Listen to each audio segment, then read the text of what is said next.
Hi,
thank you for having me.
my friend. How are you?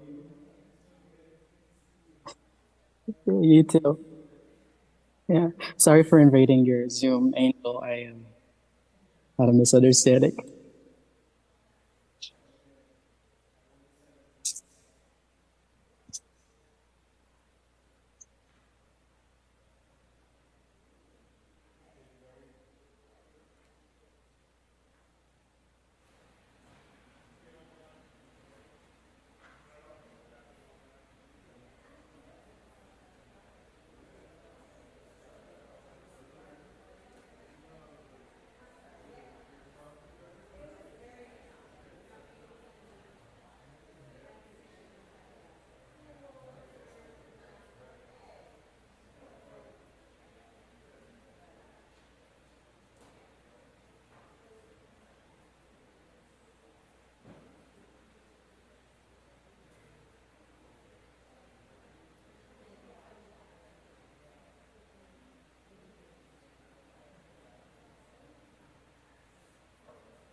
Hey everyone on the live stream, this will be starting any moment, but you're at the right place, and there was no audio because there's nothing to hear, but in a minute there will be.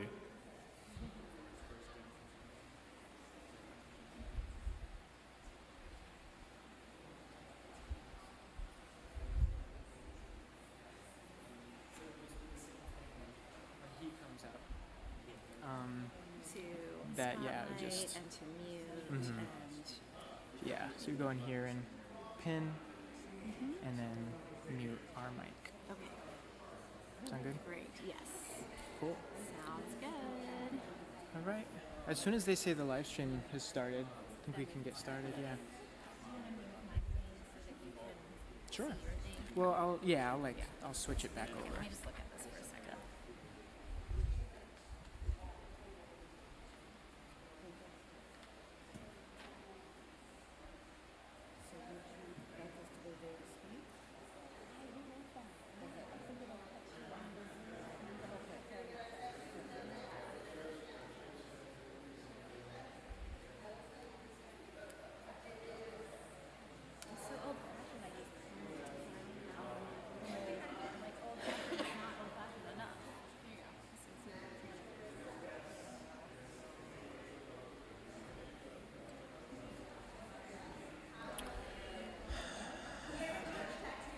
Okay. I'm here for that.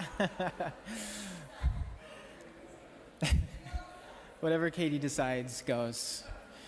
All right, welcome everybody. Good evening, good evening. Thank you so much for being here. As we settle into this space, I want to begin with a prayer. If you feel like bowing your heads and closing your eyes and praying with me.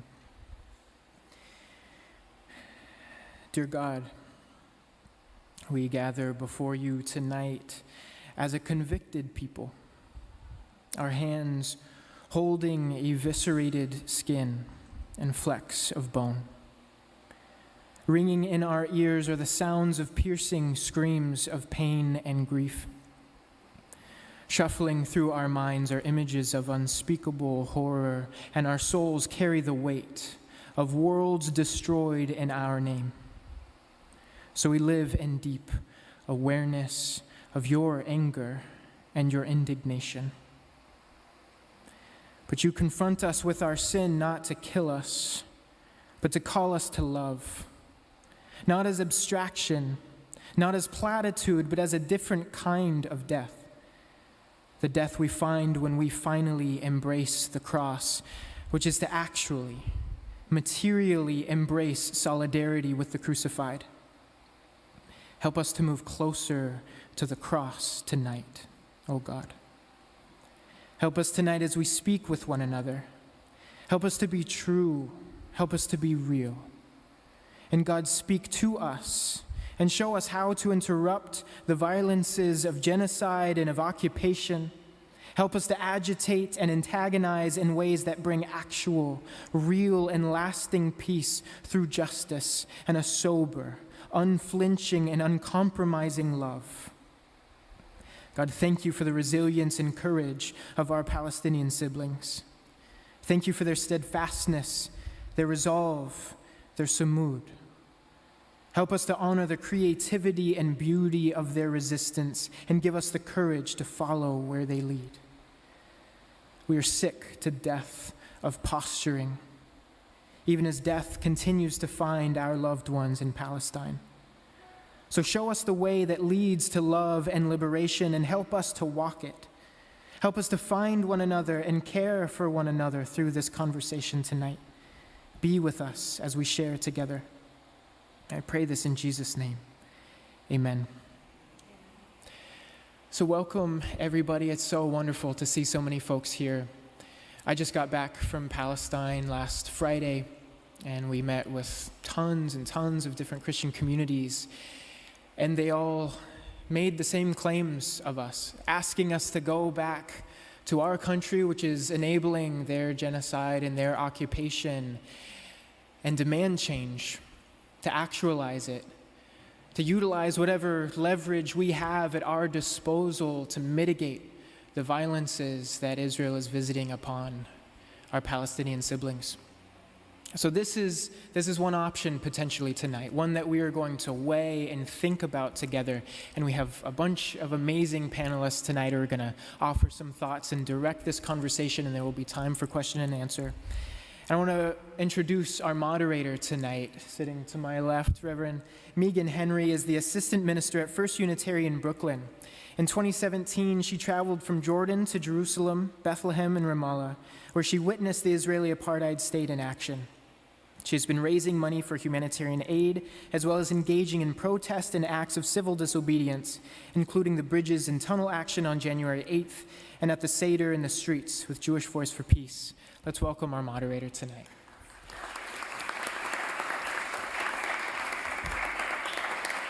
Thank you. Thank you all. It's an honor to be here. It's a privilege to be able to address this such important topic of our time, and a topic that has been on our minds, some of us, for many, many years. And I was just speaking with someone earlier about the how incredible it is to see this movement grow and to feel the ways in which people are engaging in education and discussion and protest and humanitarian aid at a time when, you know, for someone who came of age during the first Gulf War and first big protest was out there in the streets of Nashville to call attention to what was happening, then it's just devastating to still be here today, and also just a very great honor to be able to introduce to you this amazing panel of speakers.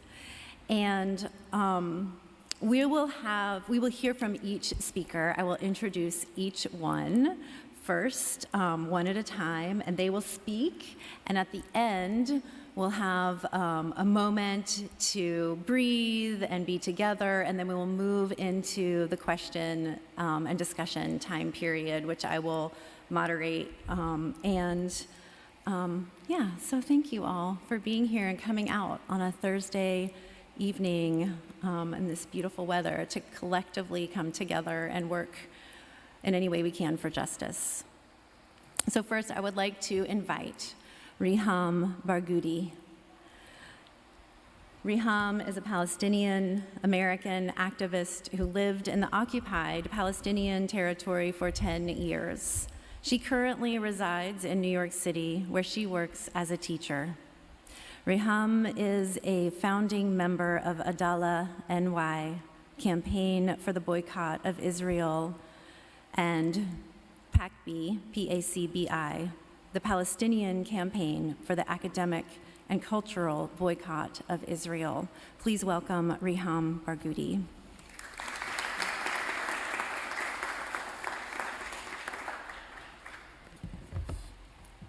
I think we'll be okay. You're perfect.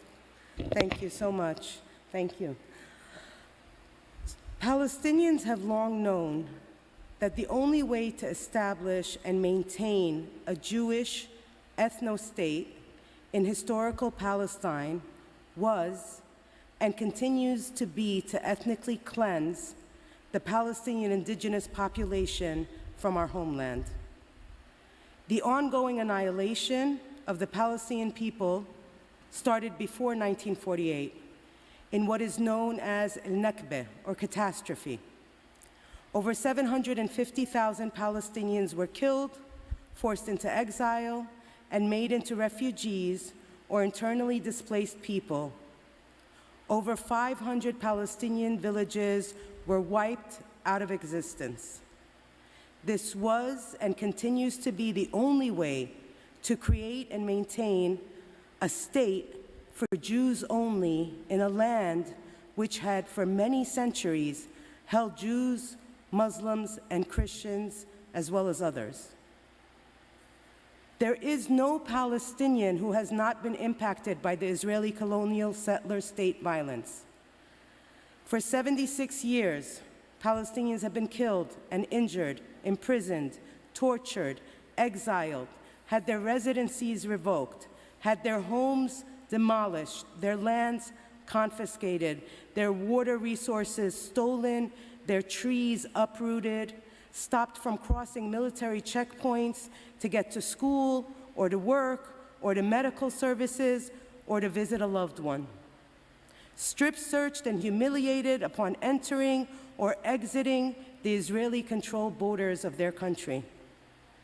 And today, the world is bearing witness to the most heinous, brutal, and televised example of Israel's unrelenting aim to remove Palestinian indigenous population from our homeland, the genocidal war on the Palestinian people of Gaza. If you are asking, how did we get here? How is Israel able to carry out this brutal assault against the civilian population while we watch? It is because for the past 76 years, Israel has operated with total impunity. The international community has sat by while year after year, Israel has committed the most atrocious crimes against the Palestinian people. And the United States, in particular, has provided cover, support, funding, and is a party to the crimes committed by Israel against the Palestinian people. International law is clear.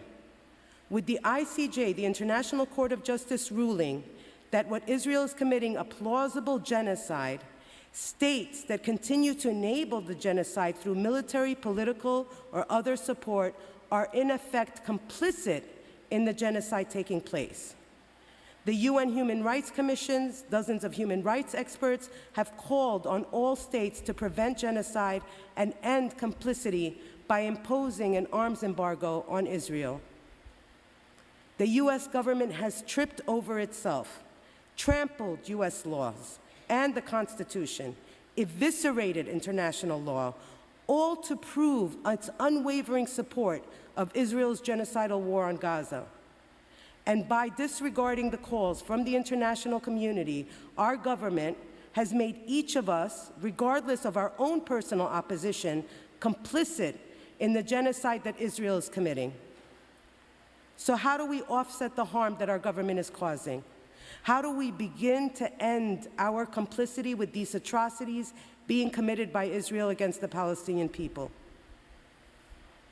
During the Second Intifada, on July 9, 2004, the International Court of Justice issued an advisory opinion on the illegality of the construction of the wall and settlements in the occupied Palestinian territory, calling on states to end their complicity in the building of the illegal wall and Jewish-only settlements.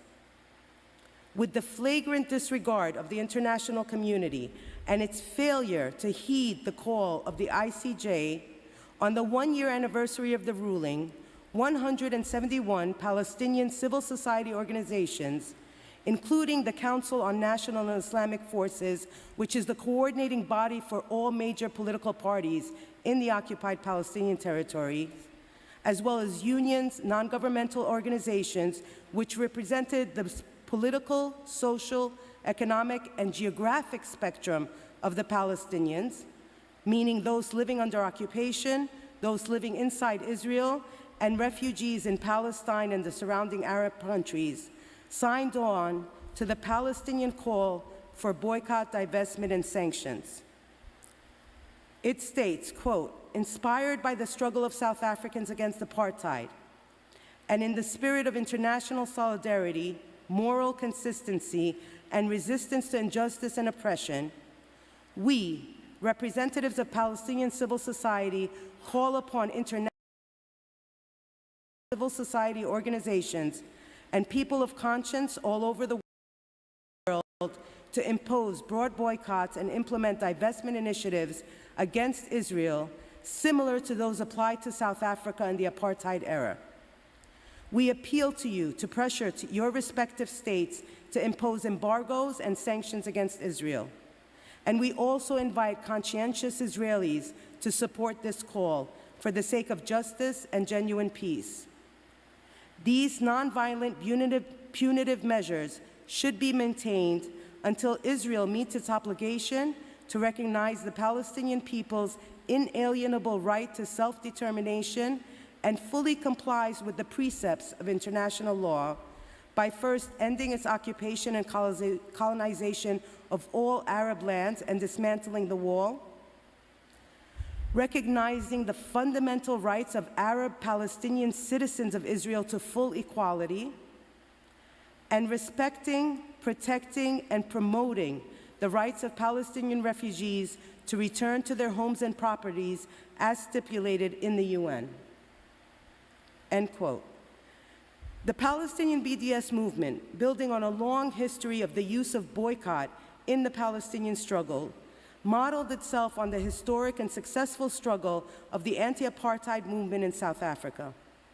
In 1971, the International Court of Justice denounced South Africa's occupation of Namibia. This ruling triggered what became the world's largest and most concerted campaign of sanctions directed against the apartheid regime.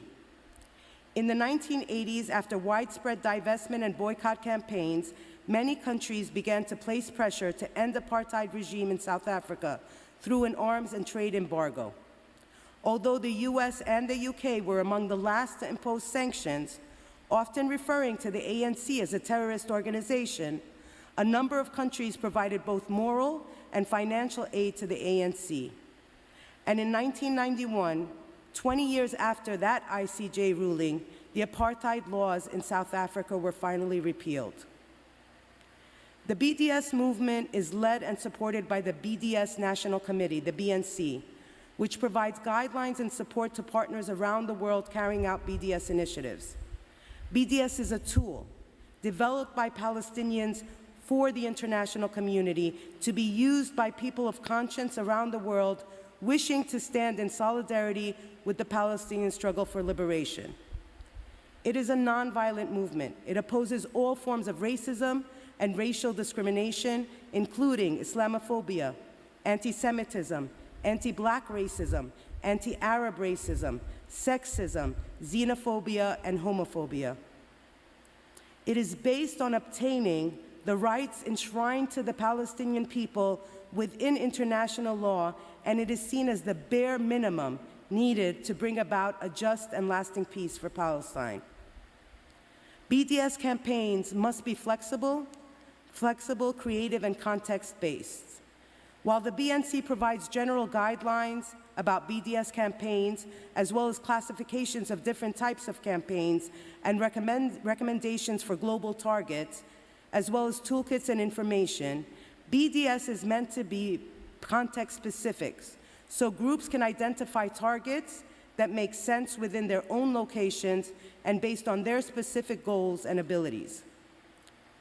BDS is based on the belief that when our governments fail to act, it is incumbent on civil society organizations to disrupt business as usual and uphold our moral, ethical, and legal obligation to hold Israel accountable for its racist policies and violations of international law. Palestinian steadfastness and resistance on the ground has been nothing short of phenomenal.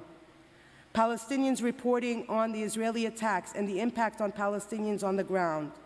The first responders using their hands to remove survivors and martyrs from the rubble. The work of the healthcare workers providing what medical services they can despite the comprehensive attack on the entirety of the healthcare system are all awe-inspiring. But not only are Palestinians doing this, they are taking the time to thank and support the solidarity movement that is happening around the world. And that solidarity movement is significant. People of conscience around the world are standing up to repressive, brutal, racist regimes in their own countries, working to debunk propaganda and misleading Western media information campaigns, overcoming legal obstacles such as laws that conflate anti-Israel action with anti-Semitism, bearing Israeli-trained police brutality and arrests to demand an end to the genocide Israel is committing in Gaza. Mass mobilizations and protests around the world have come to a head with the amazing student encampments at universities in New York, in the US, and around the world. They have been nothing less than a beacon of hope for all that stands for justice in Palestine and around the world.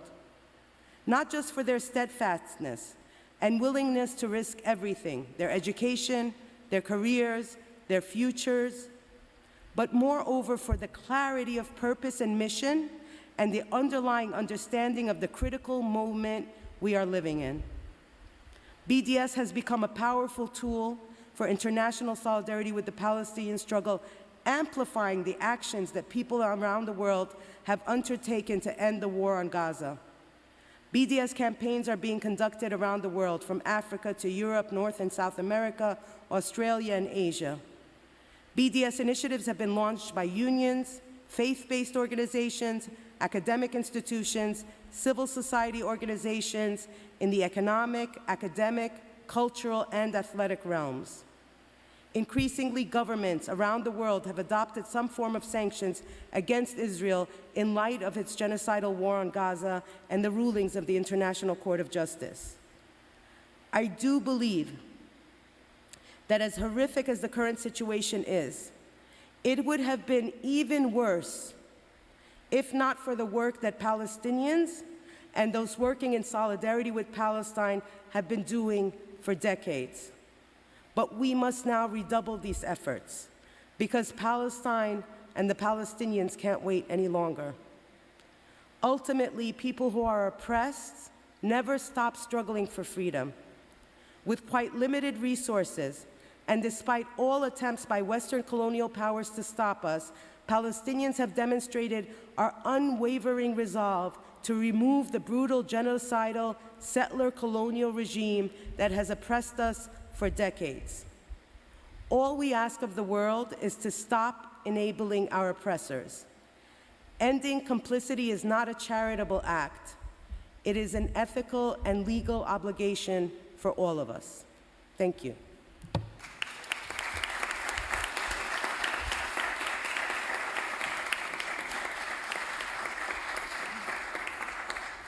Thank you so much, Reham. That was really important to lay out the groundwork and let us know about the movement, the history of it, the importance of it, the wording, and the fact that this is a nonviolent movement. When people ask,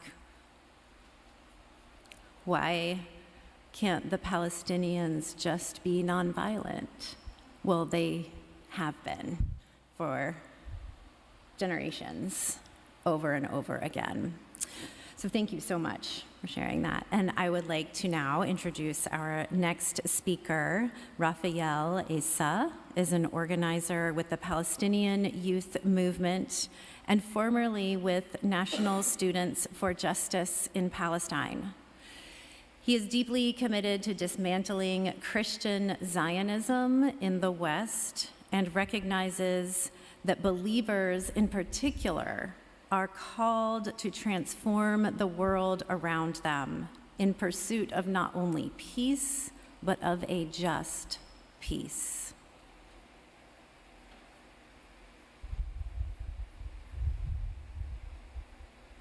Hi, can you hear me? Great. Hey, everyone. I'm Thank going you to so much. spotlight. Yes. Very great. Hi, everyone. Thank you so much. I wish I could be there in person. 1 second for audio. Thank you. Thank you to our moderators and to our organizers and to my fellow speakers, and thank you to Dehem for your words that you just shared with us.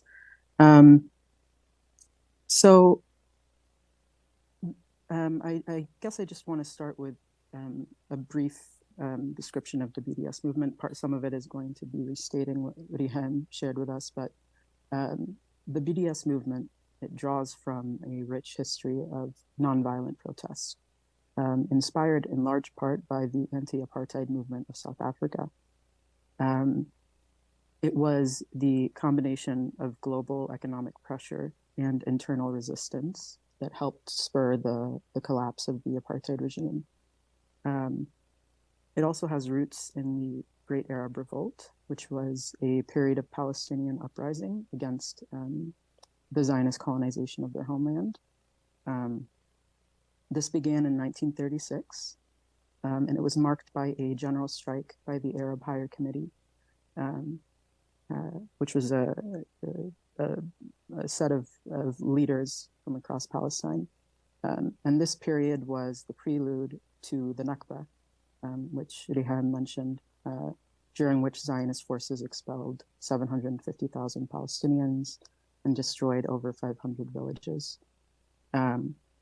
During this period, solidarity campaign committees were established in neighboring Arab countries, and the British responded to the general strike with brutal repression.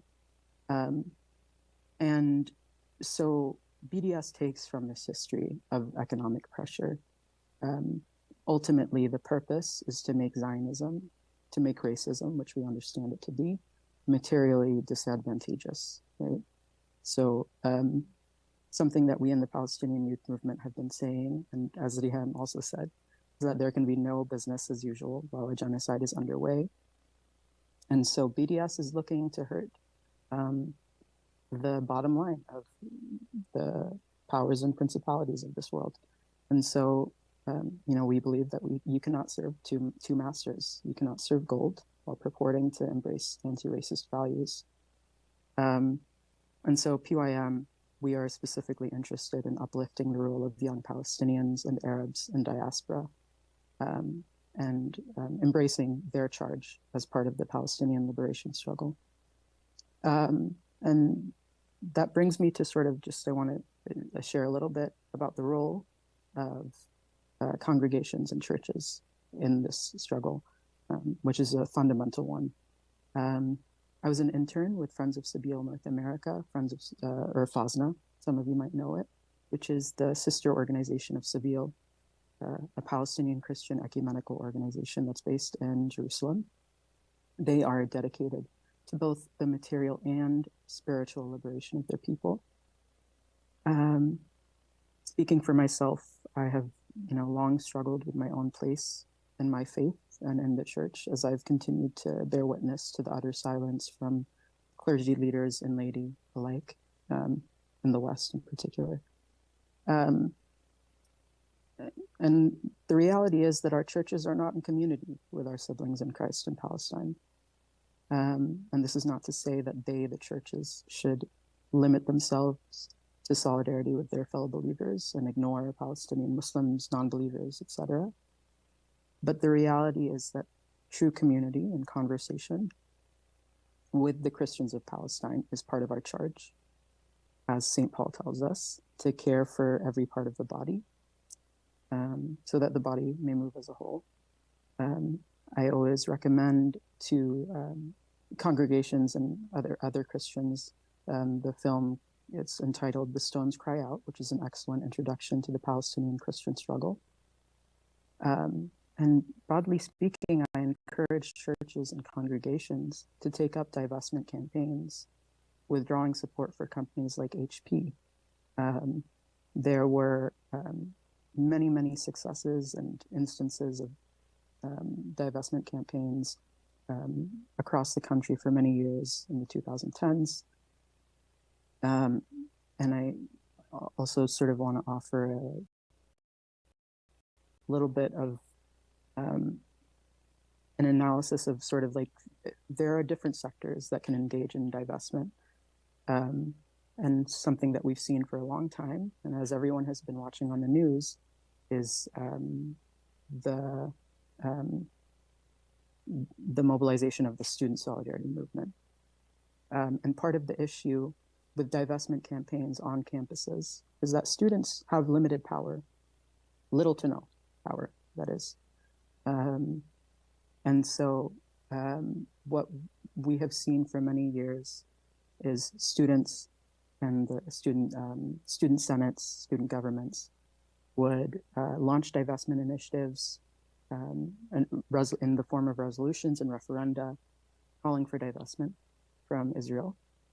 And because students don't control the money, the boards of trustees, the boards of regents can quickly and easily say no. And so that's been part of the issue also. And I think underscores the importance of churches who have power and who have the sway that is needed to actually move the money. And so that's just another sort of thing I wanted to comment on. And I also want to encourage, as we engage in divestment initiatives and in boycotts and in calls for sanctions, we also need to engage in rigorous study and take heed, I think, from our fellow believers across Palestine, the land of Christ, and the works of all other Palestinian revolutionaries, such as Hassan Kanafani, Basil al-Araj. These are names that you might not know right now, but I hope you read into them more. And this is regardless of where you stand on the question of nonviolence and violence and armed resistance, because I think part of the struggle is finding our own role in it, right? So, I also want to encourage everyone in the audience to read the Kairos Palestine document, which lays out the hopes, the prayers, the Samud, Arabic for steadfastness, of Palestinian Christians in their struggle against oppression. I also want to close with a verse that I always offer to fellow believers, because I think it is the most concise dismantling of Christian Zionism that I think that we need to hold close to us and that we need to remind ourselves of when we are struggling with these questions. And that is from Galatians 3:28-29. There is neither Jew nor Greek, there is neither slave nor free, there is neither male nor female, for you are all one in Christ Jesus. And if you are Christ's, then you are Abraham's seed and heirs according to the promise. Thank you.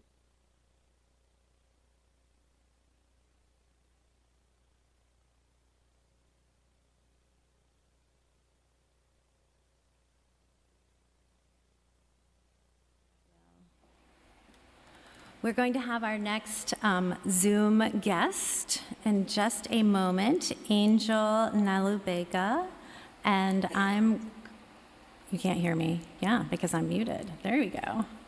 All right. I'm just going to fix the screen.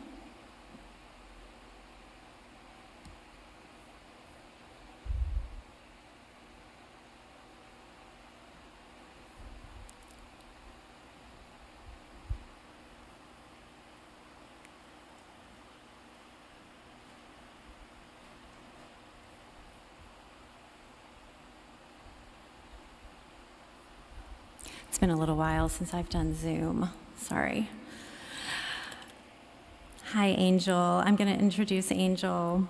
Angel is a rising fourth-year dual degree MDiv MA CEF student at Princeton Theological Seminary. She is an educator and community organizer with a passion for critical public theology and uncovering revolutionary Christian religious history. She has been involved in movements for Palestine since 2018. And now I will mute myself and turn it over to you. Hello, everyone. Thank you so much. I'm so sorry I couldn't be with you tonight, but I am so blessed to be here and share this space with everyone who has spoken before and who will speak after me. I'm just so thankful for all of you. And forgive me, I wrote out what I was going to say, so I'm going to refer to that. But I wanted to begin by saying that the forces of empire persist, but so do we. And I personally believe as a Christian that I love and serve a God who persists against empire and has persisted against empire and will continue to persist against empire. And that my liberation as a Black woman, as someone who is Ugandan American, coming from a context in which my people were colonized and now living in the United States, that my liberation is bound up in the liberation of others, and especially in the liberation of other oppressed people, including and especially Palestinian people. My remarks will be brief, but I hope that they are agitational and that they move you to act and consider how you can play a role in this struggle, especially, including and especially if you are also Christian. The church, I believe, has a moral imperative to work towards the fulfillment of the gospel. And the gospel, for me, at its core, is about the love of God made known in Jesus Christ. And what we are seeing in the world right now with this genocide being perpetuated by the state of Israel is supported by Western governments in the very place where Jesus is born is fundamentally against the gospel. And I want to start by, I know many people are trying to figure out where they land, but I think it is necessary to both refute the movement of Christian Zionism that is widespread and has infiltrated all of our church traditions, and also recognize that there have been and will continue to be, God willing, Palestinian Christians who have persisted and lived alongside Jewish folks and Muslim communities for generations upon generations before the state of Israel even came up, right? So those two things, I think, are important to hold in tension with one another. We can refuse Christian Zionism and also hold that there have been Christians who are Palestinian, who have lived in the same place that our Savior Jesus Christ has also lived.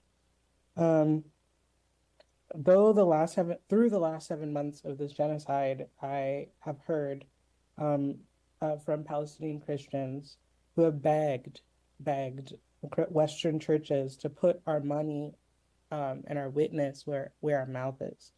And if we believe in the values of love and compassion and justice, I believe that we should take the voices of Palestinian Christians seriously. And we should take the images that we see on our social media seriously, right? We should take um, the horrifying images that we see day in and day out, take them seriously.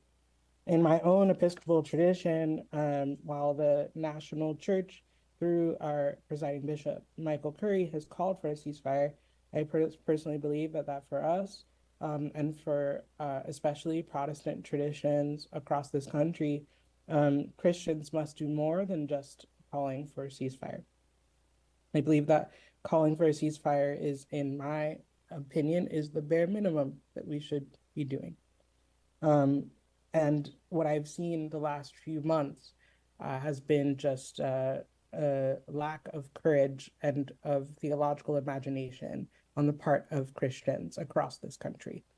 And I believe that we cannot afford to be wishy-washy or both sidesy, or, talk about like, what about Hamas? Like all of those talking points, when there are lives on the line, when there are uh, Christian churches like the Church of St. Papyrus that have been bombed, fellow Christians being bombed alongside lives of Jewish Palestinians and Christian Palestinians, right? I don't want to privilege one or against the other, but I do think it is very hypocritical that Christians are not concerned about the lives and experiences of other Christians. And I see a lot of parallels to experiences that I have had in the church as a Black Christian, dealing with, the Black Lives Matter and All Lives Matter and all those same talking points. I see some of those things reasserted again,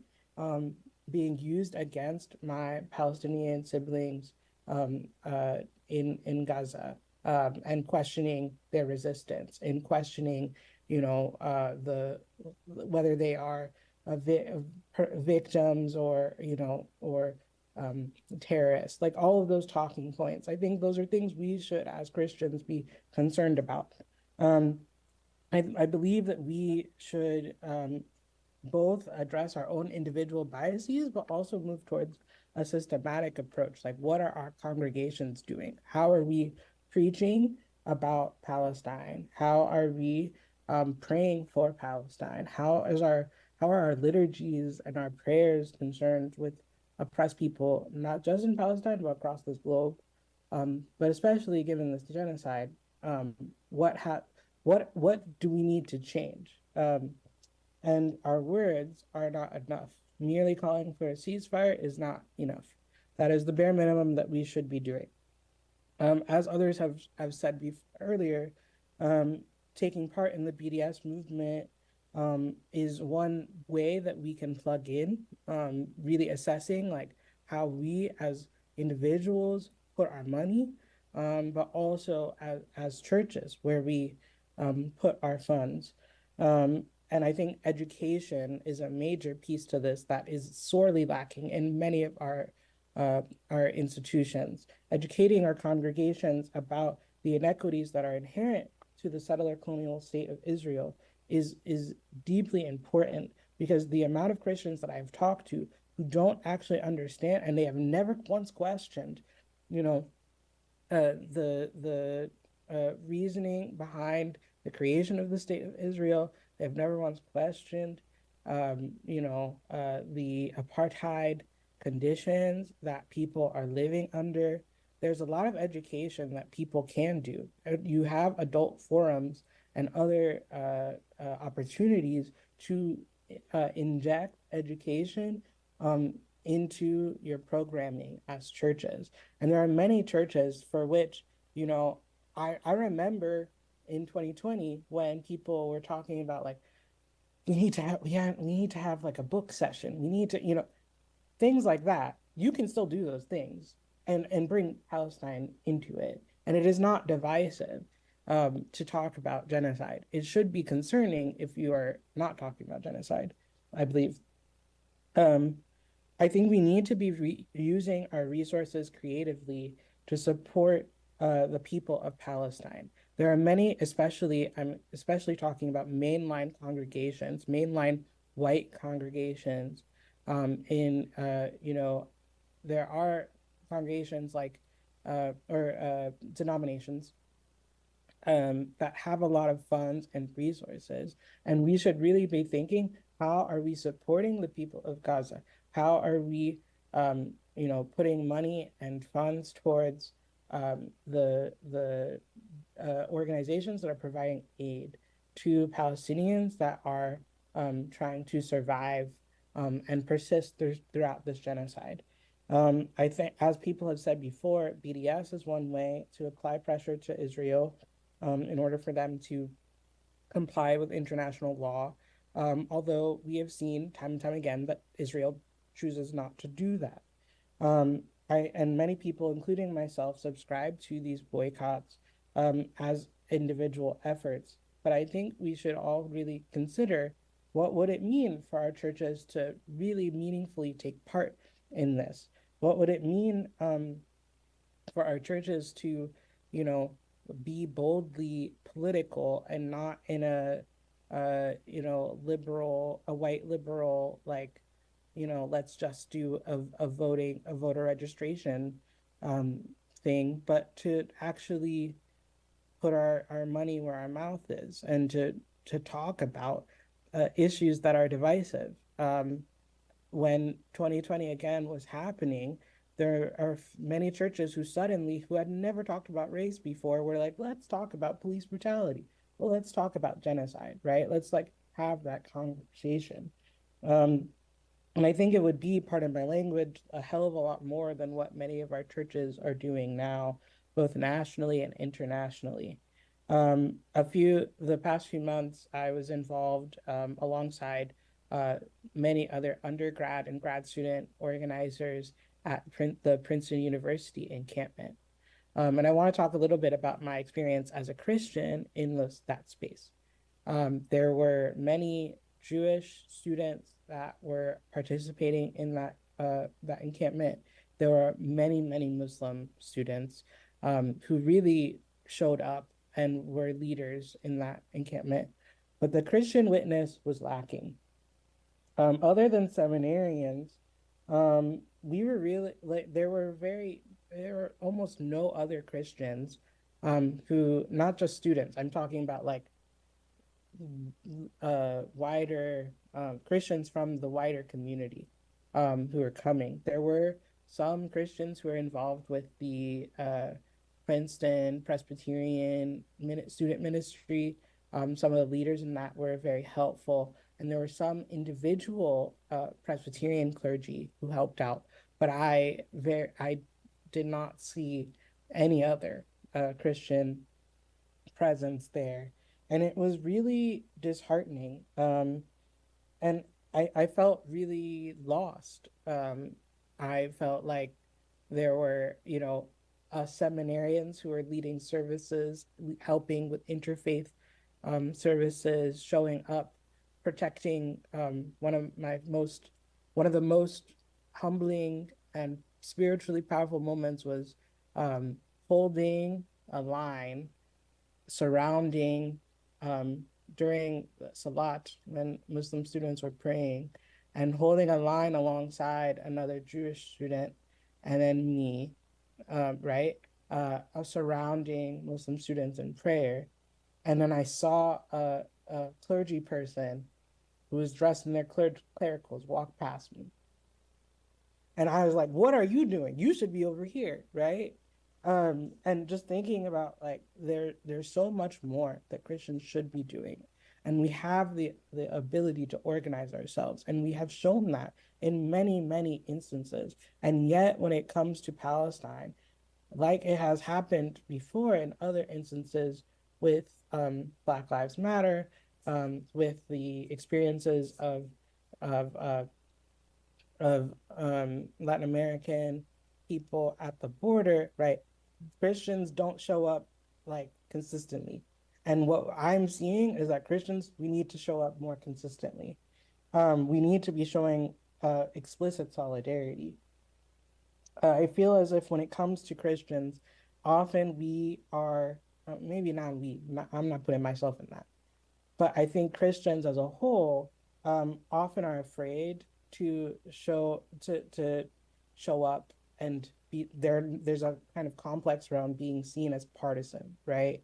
And I think for me, specifically as a Black Christian, I don't have the ability to not be partisan, right? I don't have the ability to not care about marginalized and oppressed people around the globe. Um, as someone who has been involved in the Black Lives Matter movement since Ferguson in 2014, I didn't have the ability to not be politically engaged. And when it is an option for Christians to be politically engaged and to choose to step back, I think there should be some uh, rethinking there that has to happen, rethinking of priorities that many of our congregations have to do. And I think that begins with starting the conversation. Where do we stand on genocide? It should not be controversial for me to wear a keffiyeh to church, right? It shouldn't be controversial for any of you to do that. It shouldn't be controversial for any of us to say prayers for the people of Gaza and to name the people of Gaza and to name the atrocities that are happening against the Palestinian people, right? And we cannot afford to stay silent. And I think the future of the church is really going to be seen by the witness that we bring. And I think that the time is now for the church to grow a spine. The time is now for the church to show up and be consistent for social movements, for justice, for all oppressed people, and especially the Palestinian people. Because the plight of the Palestinian people is not new. We've known that this is happening since 1948.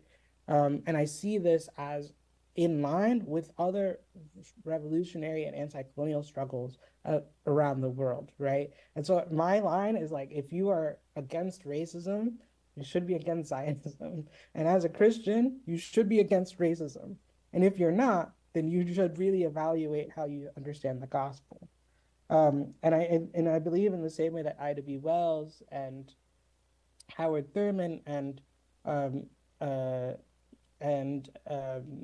Martin Luther King fought against, lynching and segregation.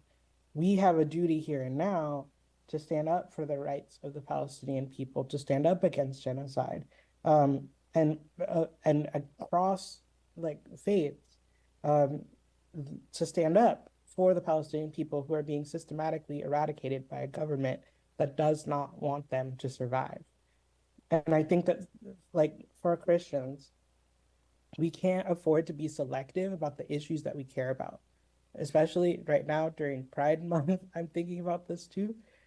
We as Christians can't just say like, oh, we only care, we're single issue people. We're not. Our gospel is a gospel that applies to all people. And if you believe that Black Lives Matter, you should also believe that Palestinian lives do matter, because all of our lives are worthy and have been proven worthy of the love of God. And that extends to all people. And the Palestinian people especially deserve to live the right to live lives free of oppression. And again, I think the church should find creative methods of plugging into already existing struggles for change. You don't have to invent anything new, because the organizing is already happening and it's going to continue happening. And the student movement is going to continue happening, and it's going to, come from the campuses into the streets, right? The organizing is going to continue happening. It's just a matter of whether or not the church is willing to get involved. And if the church cannot do that, I think the church is going to cease to remain relevant. And as it is, the disconnect between what individual churches are doing, saying, and what is happening on the ground in Gaza is so wide, right? And I feel very blessed to have seen the faith across different religious traditions and perspectives of the Palestinian people, and the word samud, the steadfastness of the Palestinian people. That's something that many Christians, I personally, in the United States, I don't think people are embodying. And I think that is something we have to embody and something we have to learn from.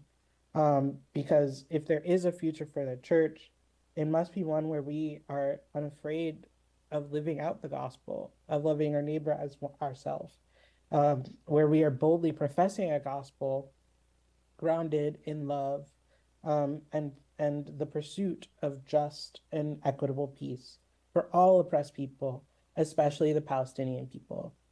That is all I have to say. Thank you so much for having me.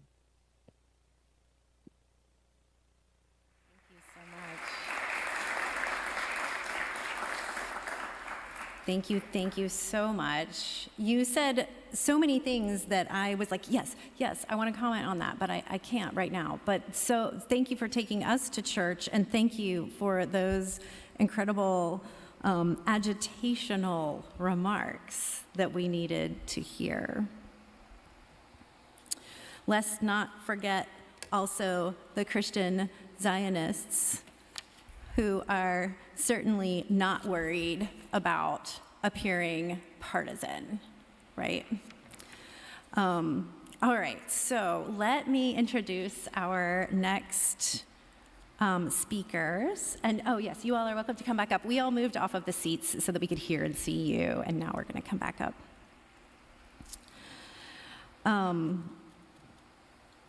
As someone who lived in the South for a long time, I was very surrounded by, in the Bible Belt, the Christian Zionist narratives around the red calf. I don't know if you all have heard about this. You look it up. It's a real thing, and it is something that we do absolutely need to take into account. And if you are a Christian and part of a Christian church, like what Angel was just saying about how important it is for us and to come together. So I'm a Unitarian Universalist, so our congregation is not explicitly Christian, but we are willing to also work with you and come together and partner. And I think that that is something to remember, is that, you know, we don't have to do this alone, right? So I would like to introduce our next speaker, Reverend Emily Brewer. Emily is the interim pastor of Lafayette Avenue Presbyterian Church, a historic congregation in Brooklyn founded by abolitionists. She first visited Palestine in 2014 while on a delegation of Presbyterians preparing to advocate for divesting funds from Caterpillar, Motorola, and HP. Since then, she has worked with the Presbyterian Peace Fellowship as well as other ecumenical and interfaith groups working to end U.S. support of the occupation of Palestine. Welcome.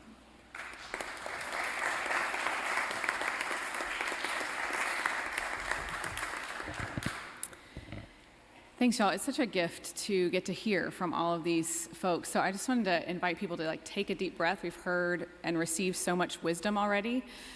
So I just want to invite us to take a moment and let it settle in our bodies for a second. And all God's people said, amen. So I feel like I want to offer a couple of disclaimers, which is that I'm not an expert at anything that I'm about to share, and that I am not Palestinian, as you may be able to tell by my face, but I am from a culture, as you might also be able to tell, I'm from a culture and a heritage of settler colonialism here in what we call the United States on Turtle Island. So I think those are important caveats. I am also a Presbyterian pastor, and like I said, I'm just spaced on your name. Megan, thank you. Just said I have been involved in Palestine Solidarity for about a decade and still feel so much gratitude for the folks who first pulled me into that work. And on that delegation in 2014 that I was on, as we were preparing to come back and advocate for divestment in the Presbyterian Church as a denomination, we met with somebody who you may know named Omar Barghouti, and one of the things that he said to us that was stuck with me was about divestment. He said, what we're asking is hardly heroic. We are simply asking that you stop funding and profiting from our oppression. And so that's the starting point. I think I was asked to talk a little bit about some of the theological grounding for divestment, and that's the starting point. It's hardly heroic. Just stop funding and profiting from the oppression of Palestinians. So when we talk about divestment, it's a strategy for folks primarily within shareholders, right, within a company. So that's primarily what I'm talking about. Boycotts might be more for people who are consumers, who aren't don't own stock in a company, but they're very related, and we might think about divestment as kind of like boycotting from buying stocks. But the idea is that it always comes after engaging with a company, and if a company changes their behavior, we'll say, oh, we'll reinvest. The problem, right, of course, is that these companies are not changing their behavior. So the kind of point of divestment in some ways, as other folks have shared, is like trying to, well, I guess I want to say this. It's like trying to leverage shareholder engagement, a primary mechanism of capitalism, right? Capitalism like being investing in companies. So we're trying to leverage a primary mechanism of capitalism for justice. So if you believe that capitalism is inherently exploitative, you'll probably start to carry out this logic to say that, oh, Christians, denominations, churches, etc., shouldn't actually own stocks or invest in anything. And so I just want to say I'm not here to have that conversation today. I think that's an important one to have, and let's have it another time. It's certainly worthwhile. But I think what we want to focus on today is this idea of not profiting from others' oppression, right? We do operate within a capitalist system, and most of our denominations and even many of our congregations have endowments that pay for so many things. Upkeep of our buildings at the denominational level, they pay for pastors' salaries and pensions if you still get that. So it's important. And I think one other quote that I would just pull in here is if you're in a congregation that is involved at all in the environmental justice movement and divestment from fossil fuels, sometimes that might be a way into this divestment conversation. Bill McKibben is one of the leaders of that movement, and he says about fossil fuels that if it's wrong to destroy the earth, it's wrong to profit from that destruction, right? And so when we apply that to Palestine, if it's wrong to oppress a people, it's wrong to profit from that oppression, of course. I see you nodding. Okay, I'm going to move on. The Presbyterian Church in 1984, like many other denominations, there are lots of policies about how we use our money, past divestment campaigns. And so I would just encourage you, if you are looking for more theological foundations, if you're doing this work in your congregations, there's actually some really rich theological work done in some of these denominational documents. So they may be hard to find, but I would be happy to help you find some. So in the Presbyterian Church, in 1984, when we were talking about the divesting from apartheid in South Africa, one of the things that there was a document that said that we really hold two reasons for holding investments as a church. One is to the profits fund ministry and mission of the church. Okay, fine.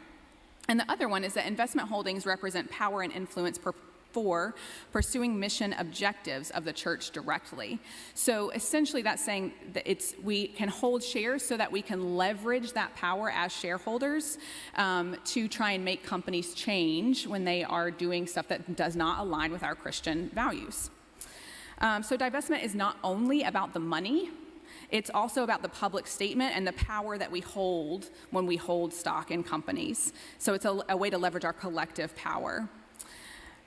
And it's not, I think in that way, it's not just about me getting right with God, right? And it's not enough then to just divest our money and be like, oh, well, we're so good now, we're not profiting from the oppression of people. It's also important to use that public statement to encourage, maybe pressure, but encourage and embolden other people to join the movement as well, right?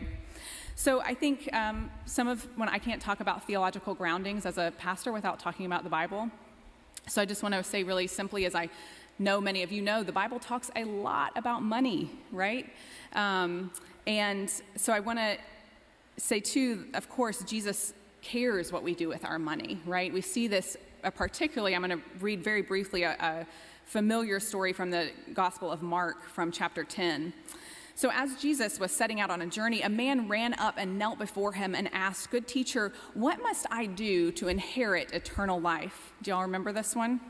Jesus said to him, "Why do you call me good? No one is good but God alone. You know the commandments. You shall not murder. You shall not commit adultery. You shall not steal. You shall not bear false witness.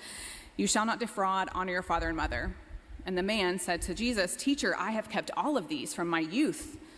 And Jesus, looking at him, do you remember this next part? Loved him and said, "You lack one thing. Go, sell what you own and give the money to the poor, and you will have treasure in heaven. Then come and follow me." And when he heard this, he was shocked, and he went away grieving, for he had many possessions. And then Jesus looks to his disciples and he says, "How hard it will be for those who have wealth to enter the kingdom of God." The point here that I'm trying to make is not to do anything fancy with this interpretation of this story or this exchange between Jesus and this wealthy landowner. The point is simple. I think it doesn't take much interpretation. Accumulated wealth is not God's desire for us. Jesus references Torah here to make his point. And when this guy still doesn't get it, Jesus goes on to push further. And I think the point is that in our context, when we take this and read it as people in 2024, accumulated wealth is not just a sign of greediness, but it is also a sign that exploitation has happened, right? And when we think then about so much of wealth in our context looks like accumulated stocks and companies, and these companies are profiting from exploitation, and we then are continually making money off of that. And so divestment, I think, for Christians is a kind of act of communal repentance for that sin of profiting from oppression. It is not, I want to say really clearly, I don't think that divestment is the repair, right? It is a step. It is not the end. It may stop the harm temporarily or try to stop the harm. But it does go beyond thoughts and prayers, which is important. I think Riham reminded us that the nature of the Israeli occupation of Palestine and this country's support of Israel makes us all complicit in that violence, whether or not we have agreed to that. And divestment is one way of taking back some of that power that has been taken from us. So Jesus, I think, when in this story from Mark, he tells the man, "Get up," is the first thing that he says to him. And that is often one of the things that Jesus tells people in healing stories. It's one of the first things Jesus says, "Get up, go on your way." But here, this man is not injured, right? But Jesus still says, "Get up," which might clue us in that this could be a part of a healing story. And this is the only story in Mark where someone rejects Jesus' invitation to discipleship. And yet, there's good news for us. The gospel tells us that Jesus loves him anyway. Jesus responds to him with love. And it is also the only time in Mark that Jesus is said to love anyone. And he makes it so clear that in that love, what is required for discipleship. You cannot love both God and money. You cannot love God's people then, too. You cannot love Palestinians and also profit from their oppression. And so I think the last thing I want to leave with is some words from Kairos Palestine, which we've heard reference, this document written by Palestinian Christians in 2009. There are study guides and all kinds of wonderful ways to engage with this really prophetic, theologically rich document. But here's one thing that they say. Palestinian civil organizations, as well as international organizations, NGOs, and certain religious institutions call on individuals, companies, and states to engage in divestment and in an economic and commercial boycott of everything produced by the occupation. We understand this to integrate the logic of peaceful resistance. These advocacy campaigns must be carried out with courage, openly, sincerely proclaiming that their object is not revenge, but rather to put an end to the existing evil, liberating both the perpetrators and the victims of injustice. The aim is to free both peoples from extremist positions of the different Israeli governments, bringing both to justice and reconciliation. In this spirit and with this dedication, we will eventually reach the longed-for resolution to our problems, as indeed happened in South Africa and with many other liberation movements in the world. It's hardly heroic in the words of Omar Barghouti. And that Kairos document ends with, "In the absence of all hope, we cry out our cry of hope. We believe in God, good and just. We believe that God's goodness will finally triumph over the evil of hate and of death that still persist in our land."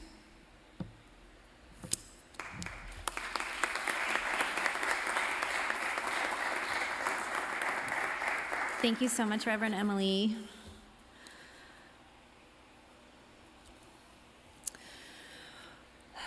All right, friends, we are going to move on to our next speaker. And I just wanted to remind you that we will have some questions and discussion. So if you would like to make note of questions as we're going along, just wanted to remind you to do that and keep that in mind. And also, please do what you need to do to take care of your body. We know that you've been sitting for a while, so if you need to stretch, if you need to stand up, if you need to move around a little bit, please go ahead and do that now, or any time that you feel like that would feel good for you. Our next panelist is Dr. Bob Ross, who is on the steering committee of the Israel-Palestine Mission Network of the Presbyterian Church, USA. And also, he is a professor of geography at Point Park University in Pittsburgh. There's a lot of P's in that. Professor Point Park, Pittsburgh. I love it. Where he lives with his wife and 4-year-old son. Welcome.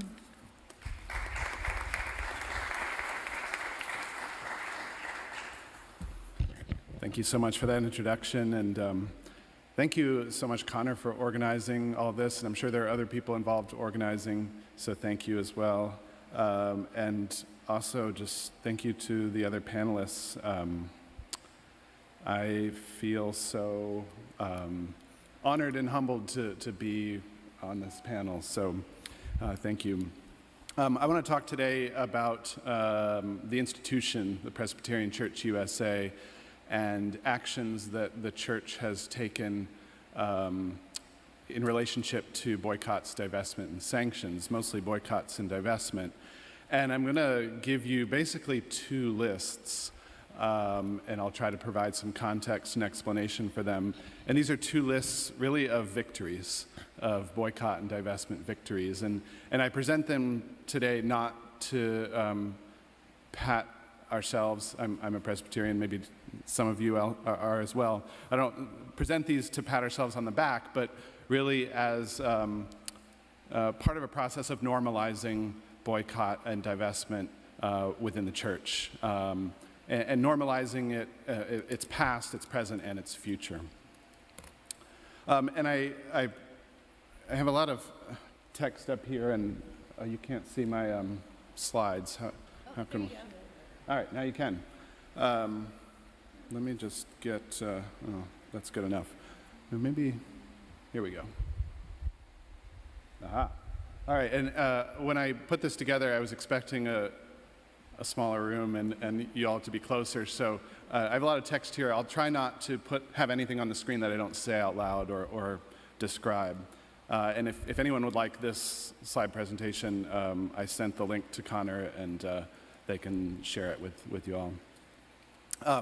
So there's this long history of Presbyterian boycotts and divestment. And I want to start by talking about sort of the movements within the church and the victories within the church before the Presbyterian Church took up the Palestinian call to BDS. And a lot of this started, like a lot of Presbyterian things, in Montreat, a retreat center. If you grew up Presbyterian, you may have gone to like a summer camp there. At the 1968 Presbyterian Church of the United States General Assembly, they created one of these great policy statements that Emily was referring to around investments. And I'll quote from this: "The church of today must accept the fact that it has great power in its hands, especially economic power." And when Raphael, when you were speaking, this really resonated with me, just that it's true, we have this great economic power. The quote goes on: "The church has additional power in its vast holdings in real property and investments and it's an accumulation of large sums of money. Therefore, in its corporate use of power, it must set an example. The church is also faced with a decision concerning how it should spend and invest sums of money under the control of its courts, boards, agencies, and institutions. The power to spend and to invest implies the power to refrain from spending or investing.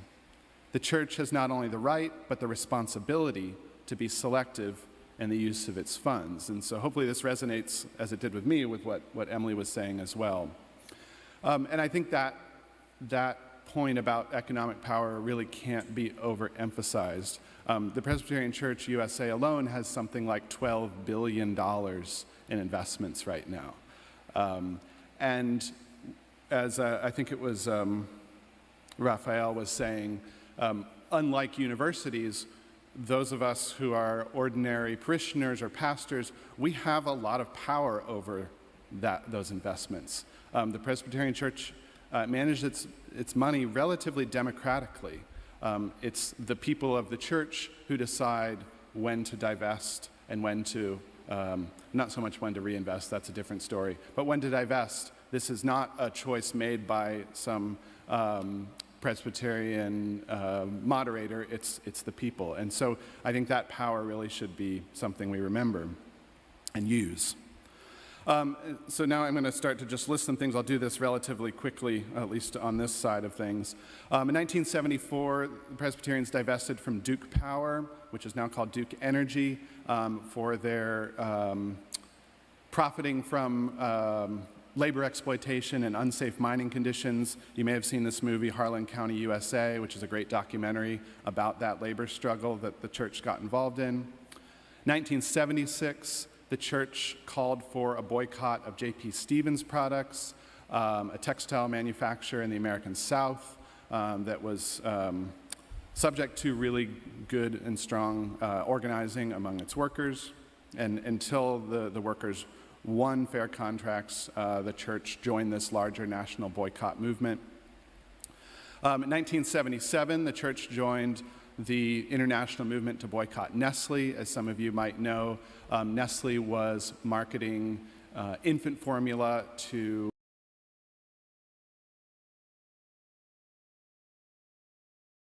who did not have access to clean water, and they encouraged these mothers to not breastfeed and to buy Nestle. And this boycott was ultimately successful. In 1982, the church divested from several military-related companies, and you can get really deep into the weeds how they define military companies, but suffice it to say that the church divested from most weapons manufacturers in 1982, although not all, as I'll get to later. In 1985, the church joined most of the other Protestant denominations in divesting from several companies that were profiting from apartheid in South Africa. And this is a picture of Presbyterian executives in front of Deutsche Bank protesting and calling for boycotts and divestments against Deutsche Bank.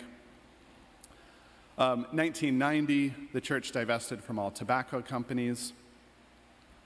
In 2002, the church joined the movement with the Coalition of Immokalee Workers to call for a boycott of Taco Bell, also a successful boycott movement that gained the demands of the workers. In 2014, the church divested from for-profit prisons. In 2022, the church divested from 5 fossil fuel companies.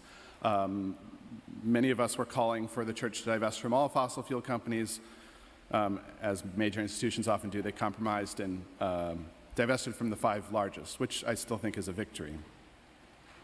So those are sort of the non-Palestinian, or at least some of the non-Palestinian boycott and divestment victories in the Presbyterian Church. When we look at Palestine, a lot of this started in 2004 specifically. There was a church in Gainesville, Florida that took a trip to Palestine, a trip like some of you may have taken, sort of this come and see, go and tell trip. And one of the things that they learned is that Caterpillar bulldozers were being used to demolish homes, demolish Palestinian homes.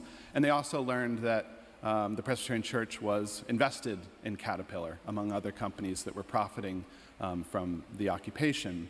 And this cartoon on the right says, it's looks like a man with his daughter, and she says, "Daddy, I thought the Presbyterians were against the occupation." And behind her, there's a Caterpillar bulldozer, and on the back of that bulldozer, it says, "Funded by the Presbyterian Church," as the bulldozer is bulldozing a home. And the image on the left was something actually that was painted about 10 years later. This is on the separation wall right in the camp near Bethlehem, Ida camp. There's graffiti that some of the folks from the camp wrote, says, "Presbyterians, please divest." And so this pastor and his congregation in Gainesville, Florida, responded to these calls essentially and said, well, we can't be profiting from these companies that have created the harm that we have witnessed. And so in 2004, the General Assembly voted to, quote, "initiate a process of phased selective divestment in multinational corporations operating in Israel." And this was a process, like what Emily was saying, that started with engagement. And so the pension fund and the board of trustees, or the foundation and the board of pensions folks would meet with corporate executives and say, we don't like what you're doing here. Do you think you can change business policies? And they kind of did this charade for quite a number of years. And the companies would sort of say, well, what if we did this? And this was a lot of dialogue, and I'll get to the conclusion of that dialogue in a moment. But along the way, in 2010, the General Assembly recommended for, quote, "careful study," the Kairos Palestine document, which Raphael and Emily mentioned. And this is a study guide that you can actually, I think you can download. You might have to buy it, but it's made for congregations. Sorry, I should back up 1 second. The Kairos Palestine document was a document, as folks have said, written by Palestinian Christians and endorsed by every Palestinian Christian denomination that, among other things, calls for the rest of the world to boycott, divest, and sanction Israel. The Israel-Palestine Mission Network of the Presbyterian Church, the grassroots organization I'm part of, we created a study guide for congregations, sort of to set up for a adult education class, and you can still access that on our website. And so the General Assembly recommended for careful study this document. It stopped short of endorsing it, unfortunately. In 2012, the church considered and voted on divesting from 3 companies that were named in that original 2004 overture, the companies that Emily mentioned, Motorola, Caterpillar, and HP. We could get really deep into the details of that vote, but it lost by 2 votes out of 666 cast. So that was really heartbreaking for those of us who are working toward that. But sort of as a consolation prize, the General Assembly voted to endorse, to call on people to boycott all products coming from Israeli settlements. So that was a start, but we weren't finished. In 2014, the General Assembly did vote to divest from Caterpillar, Motorola Solutions, and HP. This was the first major institution to divest, and the first American denomination to divest. This made international news. I have headlines here from The Guardian, CNN, The Times of Israel, Los Angeles Times, The New York Times. And my favorite part of this process was the very next day, Benjamin Netanyahu went on the Sunday American news talk shows and said that the Presbyterian Church was disgraceful for divesting, which I thought was awesome that he had to respond, right? This was not just like, we are disgraceful, amen. And it just showed the impact that Israel, at least at a symbolic level, really felt this, that this was something meaningful. And the Presbyterian Church was the first, but was certainly not the last. Gosh, I can't even read that. The print is so small. But anyway, this is a graphic that Visualizing Palestine made, which you can find on the internet, and it just shows all of the different denominations that have since divested from various companies profiting from human rights abuses against Palestinians, and it shows their relative size in terms of their wealth. And so this started like just a domino effect of other denominations divesting. 2016, we put together an overture that called upon Presbyterians to prayerfully study the 2005 Palestinian Civil Society call to BDS, which Riham talked about. And the reason that we did this is because in so much of the conversation around 2014, people were trying to distance themselves from the BDS movement, and they didn't really have a clear idea of what that BDS movement was about. No one talked about the goals of the 2005 BDS call, and so we wanted to get that document in people's hands. That was pretty as simple as that, and so that passed pretty overwhelmingly. And so now, like churches, individual congregations, as well as the denomination, are charged to prayerfully study this call. 2018, the General Assembly voted to condemn anti-BDS laws. Many of you are probably pretty familiar. This is a graphic of a map of the United States, and all of the states that are in purple have passed some form of anti-BDS law. And the church voted to condemn it, and what that means then is also the Presbyterian Church's Office of Public Witness advocates against these sorts of laws. And now, to the future, like later this month, the General Assembly is meeting in Salt Lake City, Utah, and we have an overture to divest from General Electric and Palantir Technologies.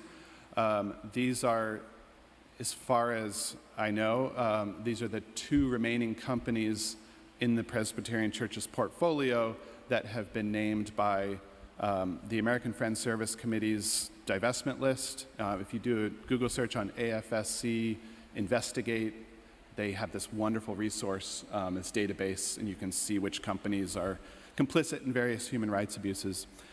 Anyway, we are calling for the church to divest from General Electric and Palantir. General Electric, among other things, makes the bombs and makes the engines that that the Israeli military is using to drop bombs on Gaza right now.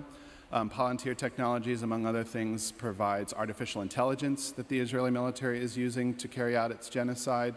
Palantir is also involved in policing in the US, a lot of the artificial intelligence. They have done a lot of work on the border, and it's really just an awful company. You can read more about it. General Electric also has built engines for fighter jets that have been used by the Saudi Air Force to bomb Yemen. And so the amalgamation of all of these human rights abuses and contributions to premeditated, premature death and genocide has compelled us to write this overture, which we're hoping will pass. If you want to be a part of that General Assembly, talk to me afterwards, because we're looking for people to testify in favor of these overtures. I just want to close, and I hope this echoes what some other folks have been saying, that divestment is ultimately just a tactic. It is not the end goal. Divestment is a tactic which, among other things, will hopefully lead to corporate withdrawal. When we look at the South African anti-apartheid movement, what divestment did successfully was to get corporations to leave South Africa. And when corporations left South Africa, this put tremendous economic and political pressure on the South African government to end apartheid. And I think that point is really important, that we need to move from the mere symbolic, and the symbolic is important, but from the mere symbolic to the material. And so Israel feels this, not just in having its feelings hurt, but economically.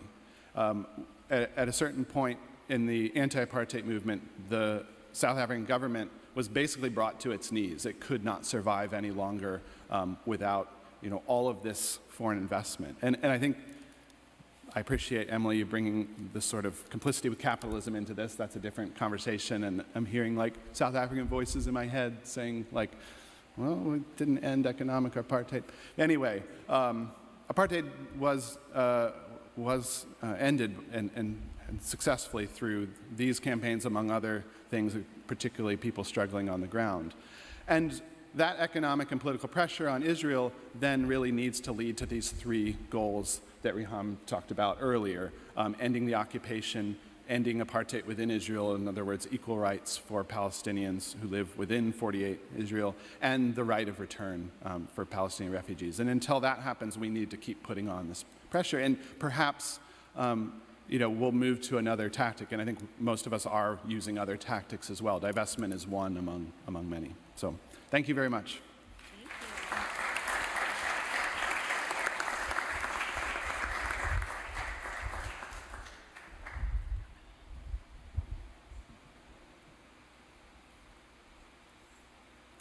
I heard someone say that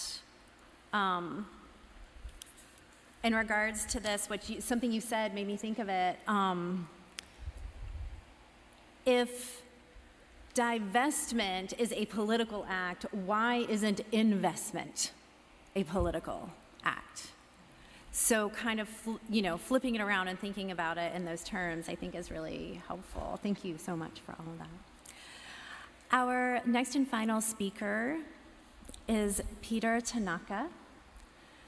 Peter graduated from Union Theological Seminary, an affiliate of Columbia University, with a Master of Divinity in May of 2024. Congratulations!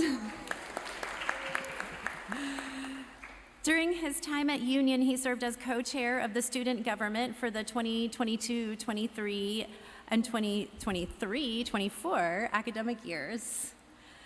He was deeply involved with student organizing during his time at UTS as well, participating in a campaign to raise the wages and benefits of their security guards, protesting an alum who is now a US Senator who supports policing and accepts money from AIPAC, and has most recently been involved with the encampments and student organizing for Palestine. Come on up, Peter.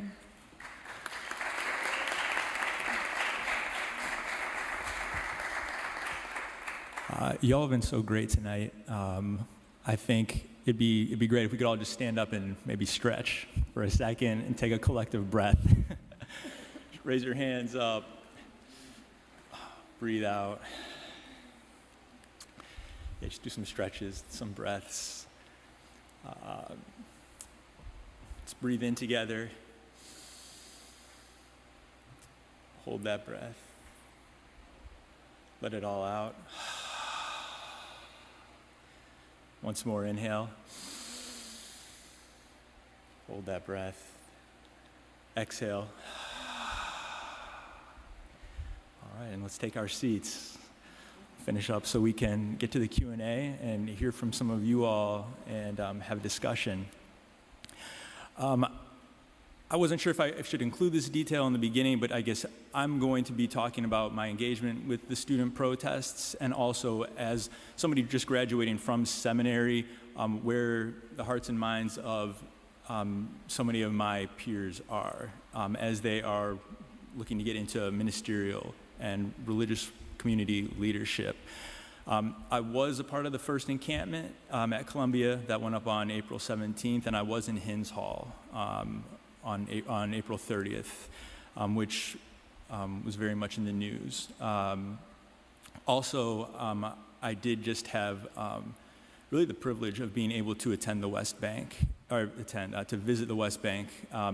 Right after I graduated, I was there from May 20th to June 3rd, and it just made such a deep impression on me to have been involved in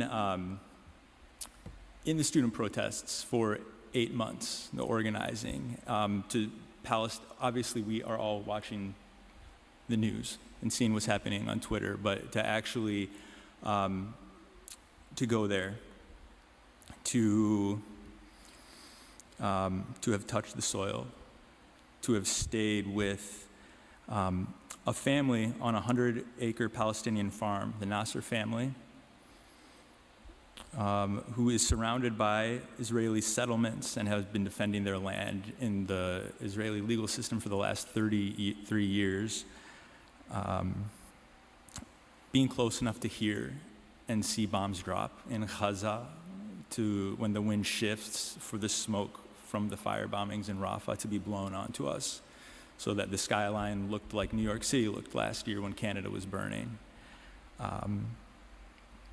To have broken bread with Palestinians, to have tasted za'atar, the staple spice of Palestine, to have witnessed the resistance of the Nasser family, who has fought so resiliently to hold on to their land, which they've actually owned since 1916. It makes me feel such a much deeper commitment and sense of urgency to the Palestinian struggle for liberation. It really is a privilege to be here with you all tonight and to have learned about your community and the way that you've engaged this moment. Speaking alongside others too who have been committed to this struggle for so long, or professionals who have dedicated their careers to fighting injustice everywhere, and especially for Palestinian liberation. As the people of Gaza continue to face naked and hostile genocide and ethnic cleansing at the hands of the US-backed state of Israel, while the Israeli occupation forces and settlers also increase their aggression without consequence in the West Bank. Now in Gaza, over 40,000 civilians, we know these numbers, but it's important to always state that in a public setting. 40,000 civilians have been killed, over 50% of their infrastructure has been destroyed. There is famine, hospitals are bombarded, and almost all of them are destroyed, and all their academic institutions of higher education have been eradicated. Reverend Foley, the work that you have done and the work that you all are doing, and just by being here tonight to express that commitment to change, it's so profound and meaningful for me to witness and experience. Educating yourselves on the key issues at hand and taking your own actions to contribute in the broad efforts to stop this genocide and end the Israeli occupation, and grant the right of return to over 5 million Palestinian refugees. Your work is crucial, and I do offer my sincerest prayers for your continued strength, resolve, commitment to learning, creativity, protection, courage, and for all of us to increase our agitation and militancy. As Reverend Foley said, my name is Peter Tanaka, and last month I completed my Master of Divinity at Union Theological Seminary, a seminary in the Upper West Side of Manhattan that is affiliated with Columbia. I chose to attend seminary to not only deepen my faith as a Christian, but to study liberation theology, a theology that asserts that Jesus came into the world and fully identified with those who are marginalized and oppressed. He uplifted and fought for the dignity of those demeaned by empire. His ministry threatened the material conditions of Rome and promised liberation to those held captive by their domination. It was for this reason he was crucified. I believed then, and I still believe now, that such a theology has crucial contributions to offer the social and environmental crises that we face today. And for that reason, I had to attend seminary. So many students I attended seminary with, including my seminary colleagues who are sitting in the back row. Thank you so much for coming out. And who I've learned so much from, so much indebtedness and gratitude to you. Who I attended seminary with, they had similar aspirations for collective liberation, and what that means, how we think about that. It has been a gift to hear my classmates, who are not only Christian, but also Muslim, Jewish, Buddhist, pagan, spiritual, but not religious, articulate their understanding of justice from their particular religious identification, and describe with zeal their desire to overcome the capitalist and imperialist forces that destroy the environment and keep people mired in destitution and abominable living conditions, and enable so few to hoard all the world's wealth and resources. From this grounding, myself and the students at Union Theological Seminary engaged in the student movement for Palestinian liberation this past academic year. We had feelings of lament and outrage at Israel's genocidal aggression that began on October 8th, or entered a new phase, I should say. Many of us marched, participated in various actions throughout the city, and pushed our seminary administrators to use their public platform to speak out and counter the harmful narratives that mainstream media was propagating. Because of the particular brand of social justice that Union markets itself under, we tend to draw very progressive and left-leaning students. For this reason, we actually did not experience much polarization amongst the students concerning Palestine, with only a few very minute vocal oppositional voices to support the Palestinian cause.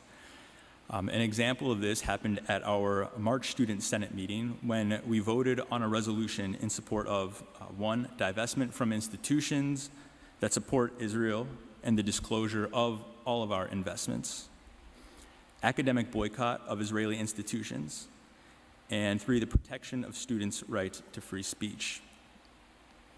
This resolution passed 49-6. We have a population of 200 students in our class. The 6 votes that opposed were not with opposition to the thrust of the resolution, but just desired another draft with more clear definitions, but agreed with the thrust. Following the passing of this resolution, one student retaliated and had us vote at the next meeting on a resolution to condemn the Hamas attack on October 7th. It is of critical importance that when we talk about what we are witnessing in Palestine, we put everything in historical context. So many of the statements that condemn Hamas do not do this. They don't begin with describing Zionism, the belief in a Jewish national homeland, as an anti-Semitic project propagated by the British Empire to expand imperialism in Europe. They do not describe how Palestinians were ethnically cleansed, how villages were massacred in 1948 and even before that, which is referred to as the Nakba, as our speakers have referred to all night, when 750,000 Palestinians, 50% of the population, were displaced from their homelands to make room for Israeli settlers, and how this Nakba has not stopped since. Though international law allows for all means of resistance by an occupied people, even when nonviolent means have been undertaken by Palestinians, like the Great March of Return in 2018 and 2019, unarmed civilians were mercilessly killed by the Israeli occupying forces. What choices are people left to? Taking this all into account, the students in attendance of the Senate meeting at Union Theological Seminary voted down the resolution to condemn Hamas 30-0. I don't say this to be inflammatory, but these students who have really been in the thick of this organizing and in the weeds of this, and have had to just feel the outrage when not only our leaders, but religious leaders who are supposed to know these texts propagate Zionist ideologies that enable the genocide of the people, leaders that balk at using the word genocide and ask for peace and say God is love, do not do justice to all of the Christians and people of faith in the world that do believe that religion has a role to play in the building of a better society. This vote took place on April 17th, which was the day the encampment launched at Columbia University. According to Dr. Mohammed Abdu, the sole professor at Columbia University who was fired for his participation in the protests, who was singled out by their president, Manoush Shafiq, at her Senate hearing, which made him a recipient of death threats and forced him to leave this country because he's not a citizen. When he refers to this struggle and the way students are engaging, he explains that there is a difference between mobilizing and organizing people. Both are important and necessary, but while mobilizing gets people to commit to action, what distinguishes organizing is that it articulates a vision for the future that we can live into. That's what these encampments did. Students reclaimed land and buildings taken by occupying forces, universities complicit not only in genocide abroad, but also in the theft of indigenous land and gentrification of communities in which they have established themselves. One of Columbia's primary demands was to stop gentrifying in Harlem. There were teach-ins at these encampments, Jumu'ah prayer, Passover, Cedars. Students from my seminary organized 2 chapels. Columbia went on lockdown and they blocked everybody from entering that wasn't affiliated. And the people from my seminary served communion through the bars of the gates that were locked. There was always enough food to be shared, open forums where community norms were established, security and healthcare. To take land and property as the students did and continue to do, and to share resources has been to directly challenge empire. And for that reason, students have been met with such brutality and repression. Many arrested students at the first encampment, undergraduates, when released from jail, found that they not only had been suspended, but evicted from their campus housing, with security guards standing by to make sure that they didn't enter and reclaim their possessions. And they lost their health care. At Hins Hall, the building that Columbia students took over, the police used military force to disrupt our protest without any formal negotiations. They threw flashbang grenades in on us and fired a live gun, centimeters from taking the life of one of us. They did not allow emergency medical services onto campus. They kept them off. 3 people were put in the hospital, some kicked in the face, and others came out with concussions. This activity amongst the students is happening all over the country. As bad as the attacks by the police were on Columbia students, it's important to note that because of its status as an Ivy League school and association with wealth, as vicious as the treatment of Columbia students received, schools, public schools like CCNY and CUNY received more violence from the police and harsher charges, felonies for them, while we were charged with misdemeanors, though many of our charges have actually been dropped. Representing the classist and racial nature of this struggle too, all the while we keep in mind how this persecution is barely anything compared to what Palestinians face. And it is an honor and privilege for us to be engaging in this struggle in this moment. The students will continue to organize, and we are deep at work in this summer getting ready for the new academic year. I want to finish by sharing that on my last day in the West Bank, I attended Reverend Munther Isaac's church and heard him preach. For those who don't know, this is the preacher who became known for his Christmas Eve sermon, Christ in the Rubble, in which he called out Christians in the West Bank for their silence during this genocide. Also, the Bishop of Jerusalem, or the Bishop of Bethlehem was there. His church is in Bethlehem. And I was fortunate enough to be able to talk with both the bishop and Reverend Munther Isaac after, and I asked them both, what can we do in America? What do the students need to do? And the bishop wholeheartedly called for a student intifada, that the students need to continue. Intifada is the shaking off of oppression, of colonizers, and that this has to be globalized as the students are working together across the globe. He said to speak out. When I approached Reverend Munther Isaac and asked him the same question, his first question, and I told him I'm from Union and affiliated with Columbia, he sat down. He was sitting down and he kind of looked at me and he first said, "Were you arrested?" I said, "Yes." I said, "Okay.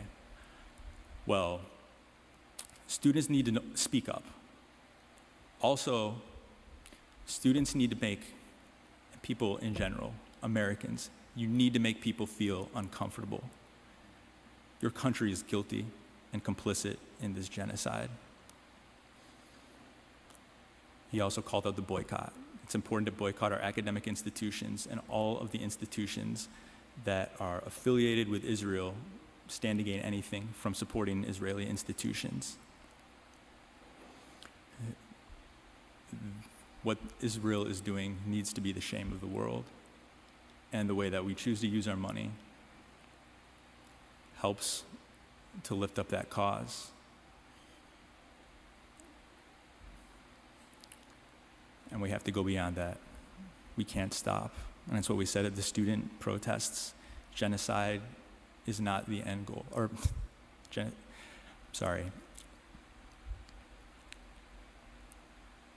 The boycott, divest sanction is not the end goal. The end goal is to end the genocide, to liberate Palestine, and to allow for Palestinians to return to their homeland. I'm inspired by everybody's work, by your presence here tonight. Grateful for all of the learning that is taking place. And I thank you very much for your time.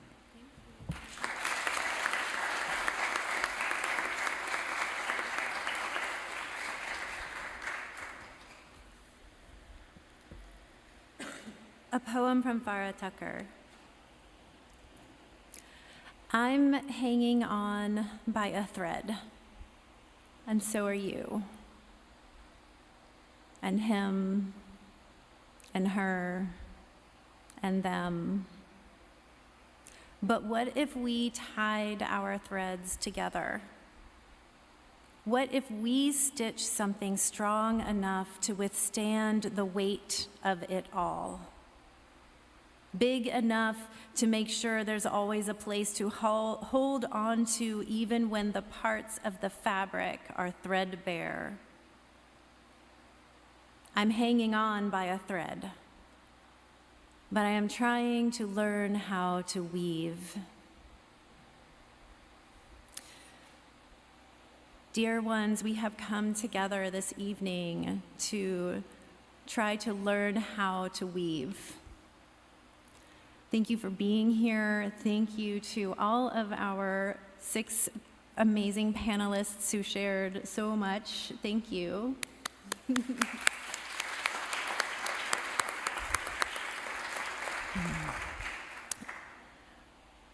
We have some microphones and we have some opportunity for people to ask questions. We thought that we might ask people to write down their questions and pass them up, but I think that we will just use the microphone at this point, and we do have a question, so great, we can get started. If you have a certain person on the panel that you would like to direct your question to, that's great. If not, we will let them kind of decide if they want to answer the question. Hi. First, thank you to the whole panel. My name is Nate Dudley. I'm on the session here in this church. I've pushed at different times, 20 years ago, for different divestment from fossil fuels and things like that. A lot of times the pushback is, well, the money's in a mutual fund, right? So it's all these different stocks, and we really can't take the money out of that mutual fund, right? That's one response that I've gotten. I also noticed a lot of purple on your map, that it's illegal to kind of push for divestment. Within churches, can you speak to the legality and illegality of it? And what is the response when they come back and say, well, it's in a mutual fund, so we really can't, it's not in an individual stock, so we can't really divest from Caterpillar or General Electric or anything like that? Set. Thanks for that question. Is this on? Yeah. Let me try to answer the second one first. It's not illegal in any of those states to boycott, divest, or call for sanctions. Those laws are political theater. They're usually aimed at business. Often the way they're structured is that it's illegal if a business or some entity participates in a boycott, they can't receive state funding, something like that. Or if they contract with the state, they can't participate. But even those, and Riham, you might know this better than I, but I believe whenever it goes to a court, it's struck down. It's totally unconstitutional. It's been your... So there have been different cases.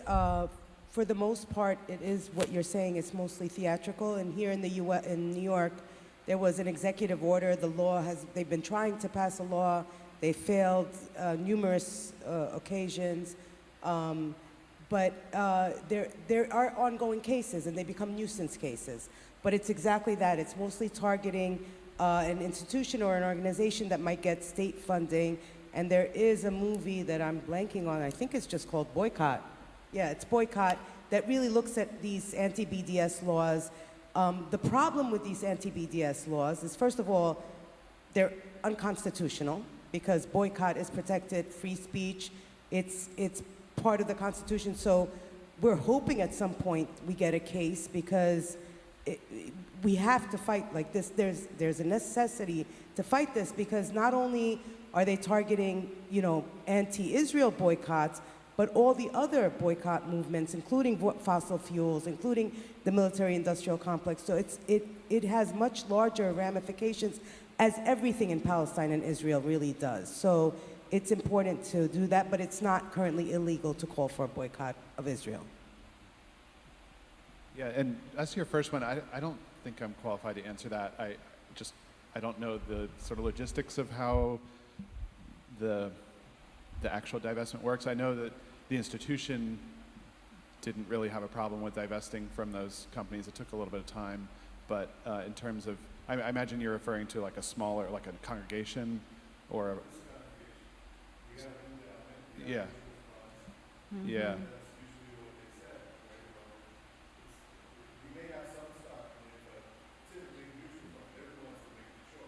Yeah. Oh, I have an answer to that. You will have an investment company, and you can direct that company to only invest in the companies that you approve them to invest in. Our congregation divested from all companies that profit from war, from the military-industrial complex. So you tell the management company, you meet with them, and there's probably somebody on your investment team or your finance team who does that. And so that person, if they are unwilling to do that and putting up this block and saying, well, mutual fund, then that's a different conversation from within your organization. That's not, yeah. But it could, right? That is sometimes the excuse, is people say, oh, it's just all in a mutual fund. And I know that is a question that comes up a lot around, well, how do we actually untangle these investments? Because they're these big conglomerate investments. Yeah.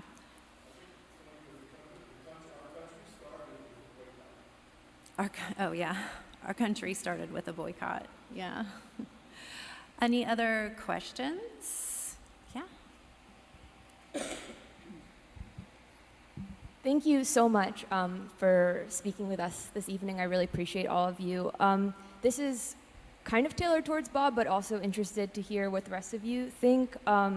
So regarding the 1985 divest from South Africa, apartheid in your slide, and then you were talking about with Plantier and General Electric, and this deviates a bit from BDS, but I'm just very curious to hear what you think about this. Considering that a lot of this money that we're supplying to Israel is linked to our tax dollars, and on a government level, there's some power that we just do not have over that money that's going there, and how, ideally, we want to stop funding their military, and that is the end goal. And how can BDS kind of translate to these governmental aspects of these finances that we don't have as much power over?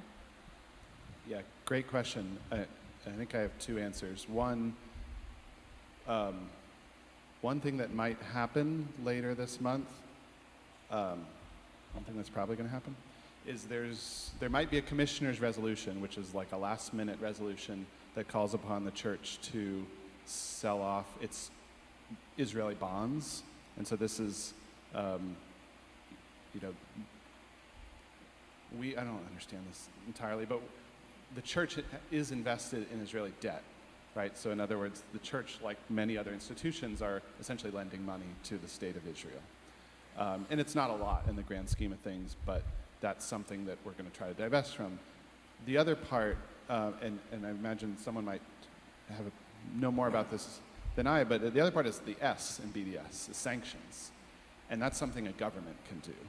And so I think the Presbyterian Church cannot sanction Israel, but the United States government can, the United Nations can, other countries can. And so I think that's a harder ask. That's changing U.S. policy, but I think that's, if I'm understanding your question correctly, I think that's the way we do it, is through sanctions. And this was the last the last piece of the puzzle in the anti-apartheid movement in South Africa was U.S. sanctions. And finally, even though it was a watered-down version, finally the United States and the United Kingdom sanctioned Israel, or South Africa, excuse me. And that was really the last bit. I don't know if anyone has anything to add to that. Yeah, it's an important point because we have specific power, right? We do have buying power. We can do boycott. We're part of institutions, organizations. We can call on divestments, but that S part is the sanctions part, is the mobilization of so much grassroots energy and organizing and speaking out. And that's why BDS campaigns have to be visual. They have to be, reported on by media. It has to be something that's known so that people understand the strength of this movement. And we will have to force our government to, which is always the case. Like you said, the US, the UK, they were the last to kind of get on the, but they had to, as much as South Africa had to repeal its apartheid laws, the US and the UK finally had to call on sanctions because they had become outliers, pariahs, which is what the US is now currently becoming. And the global South is taking that action. When Nicaragua puts out a case against Germany in the International Court of Justice, it's the global South kind of telling these Western imperialist countries, you can't keep doing this. We will not allow you to continue to allow this. So it's us being part of that movement that's calling on change and forcing our governments to act differently. Thank you. Can I just add really quickly that there's two folks here. Jacob and Eloise, will you raise your hands? Sorry to call. So they're some of helping organize some of this New York City chapter of Christians for a Free Palestine, which is a nationwide group of folks that are working on both these advocacy kind of avenues, and also there's like a lot of folks who have worked on divestment campaigns within churches. So working at on government campaigns, advocacy stuff, and advocacy and work within congregations and denominations. So they might be good folks who could point you to ways to take action. I had a brief question, two, but there was, sorry, there was a comment, Bob, you made about that, okay, apartheid ended in South Africa, but a lot hasn't changed. And my sister, during her undergrad, she did a computer literacy program in South Africa, was in Johannesburg. And she pretty much told me, she was like, yeah, just kind of looks like the same, like it hasn't changed.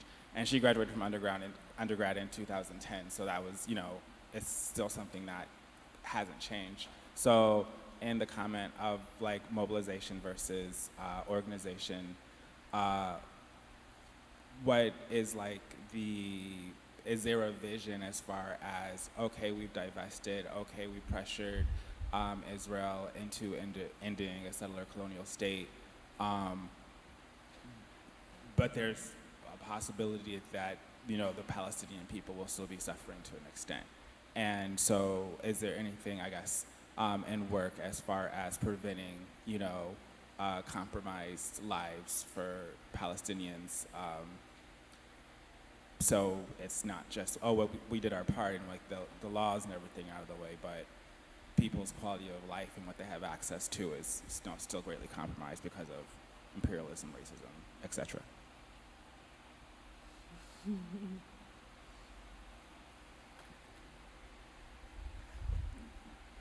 One thing I will say, there is a need to end the illegality of what Israel is doing. And this is what we're talking about right now, and this is why the BDS movement is couched in international law. That will not automatically mean equality, freedom, or justice for the Palestinians. It is merely the ending of one part of our complicity in the ongoing oppression. But if we think about any social justice movement in the world, ending slavery did not bring about equality.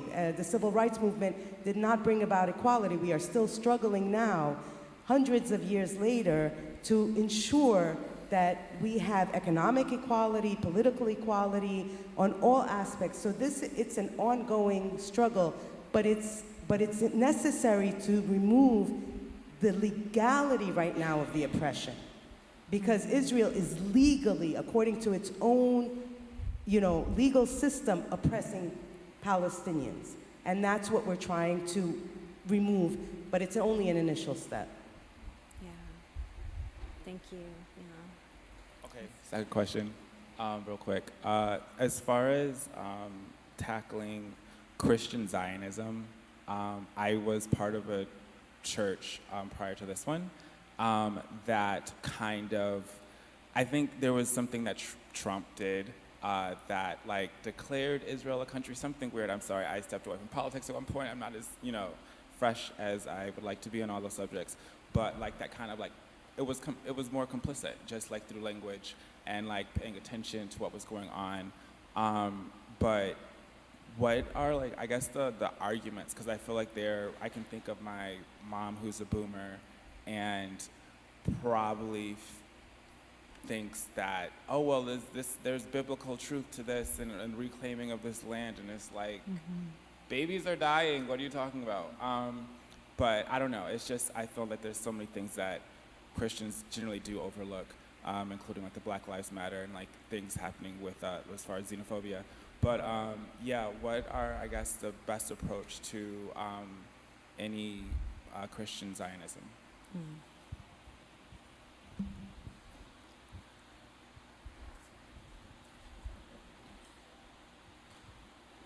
Well, you're also a professional Christian.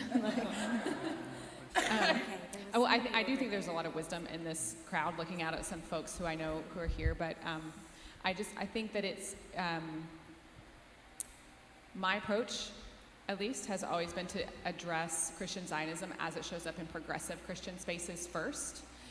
Those are the people I'm talking to most often. Those are the people I'm in a relationship with, and I don't really worry too much yet for my own energy about like evangelical Christians, because I'm not in relationship with most of them, and that's how we're transformed, is through relationship, right? I know that there are other people doing that important work. If you're one of them, holler, we'll pass you the mic. But I think that a lot of it shifts through relationship and through talking about the like understanding and talking about the ways that we perpetuate Christian Zionism, even in progressive Christian spaces that aren't trying to necessarily, but that's like really deeply rooted. So I think we don't have time to get into it, but the Christians for a Free Palestine, I'm just going to plug it again. You can also go on their website. They're doing a lot of that work of education and action against Christian Zionism.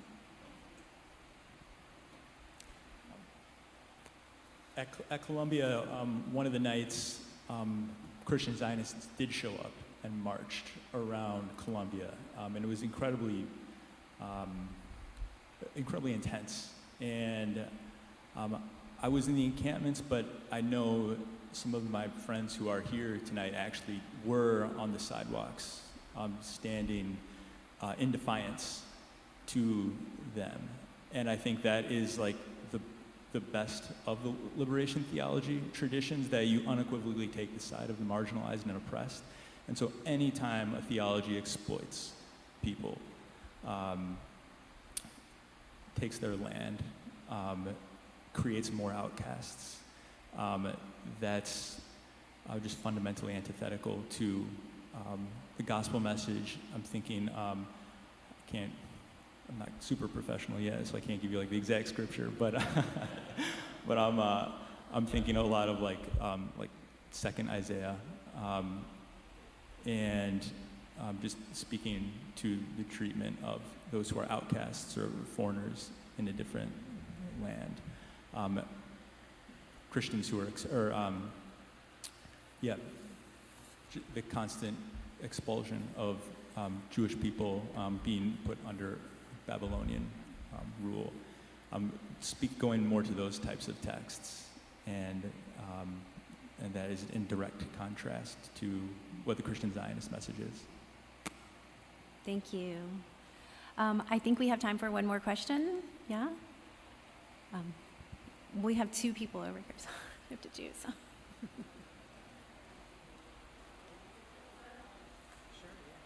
Okay. Statement and then a question. Okay. Yes, it's more of a statement in the sense that some people were questioning whether or not they have agency with regards to the BDS movement and in terms of boycotting, if protests, isn't exactly your forte, there are apps and websites that have been set up. There's an app called Boycat that identifies all the products that can be an alternative to any products that are Israeli made or that are American or any other Western-based products that support the IDF and any other Israeli companies. So there's ways of participating without not having this heavy weight of figuring out what you need to do to divest and participate in larger BDS movements, just from a more individual standpoint. So, Boycat. And there's also other websites. If you just type in BDS products, they'll give you a list of alternatives. This is if people don't already know this. And it will tell you which ones do participate in the apartheid regime. So, Great, thank you. I didn't mean to take it away from the question. Yeah, thank you. It's important on an individual level to feel some power also, like our purchasing power matters in a capitalist society. So if there's ways that anything we can do is important. Yes.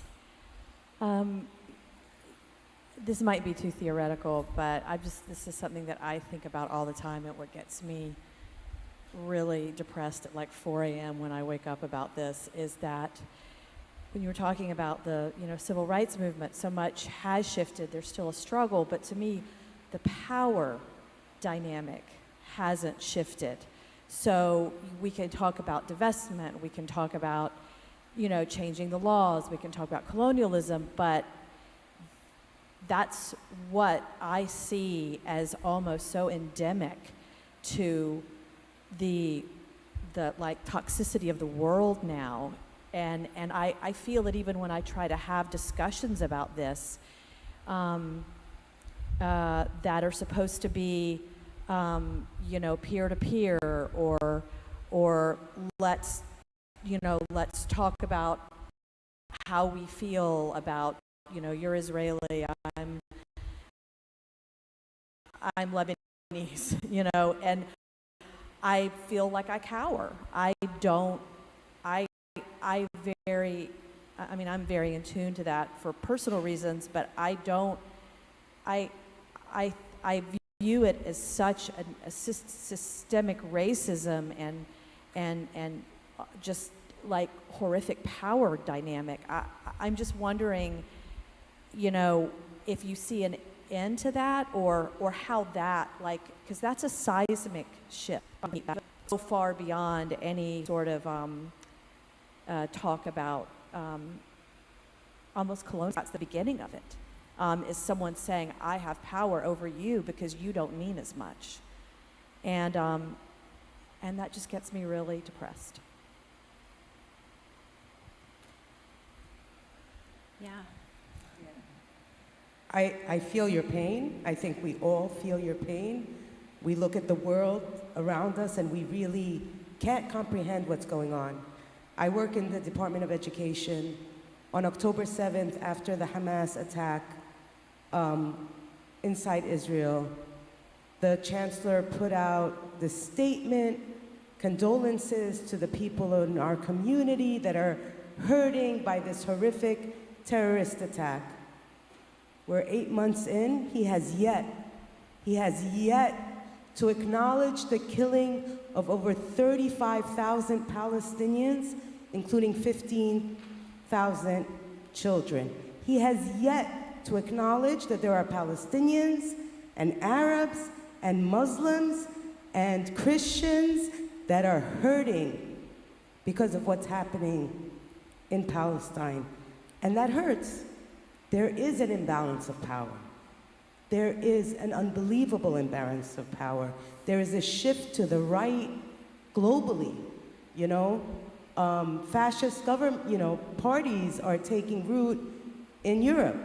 We are between a genocidal, dementia patient in the US and a sociopath. These are our presidential candidates, both of which are very supportive of Israel because it supports their bottom line, and it is an economic issue. It is an economic issue. But the one thing that they want is for us to feel immobilized and for us to stop, because we feel so overwhelmed by that power differential. But the students at Columbia and City University and CUNY and Berkeley and UCLA, all of these students that have been moving out, the millions of people that are taking to the streets, millions all over, that we are seeing constantly. The people that surrounded the White House just this, past Saturday, putting up a human red line, okay? That's what we have to be empowered by. We do have power. It comes from putting all of our threads together, because we outnumber them, I can promise you that. People who are for peace and justice and liberty and freedom outnumber that 1% that is oppressing us. They have a lot of economic power, they have a lot of political power, but we have people power, and we just have to figure out how to use it collectively. Wow.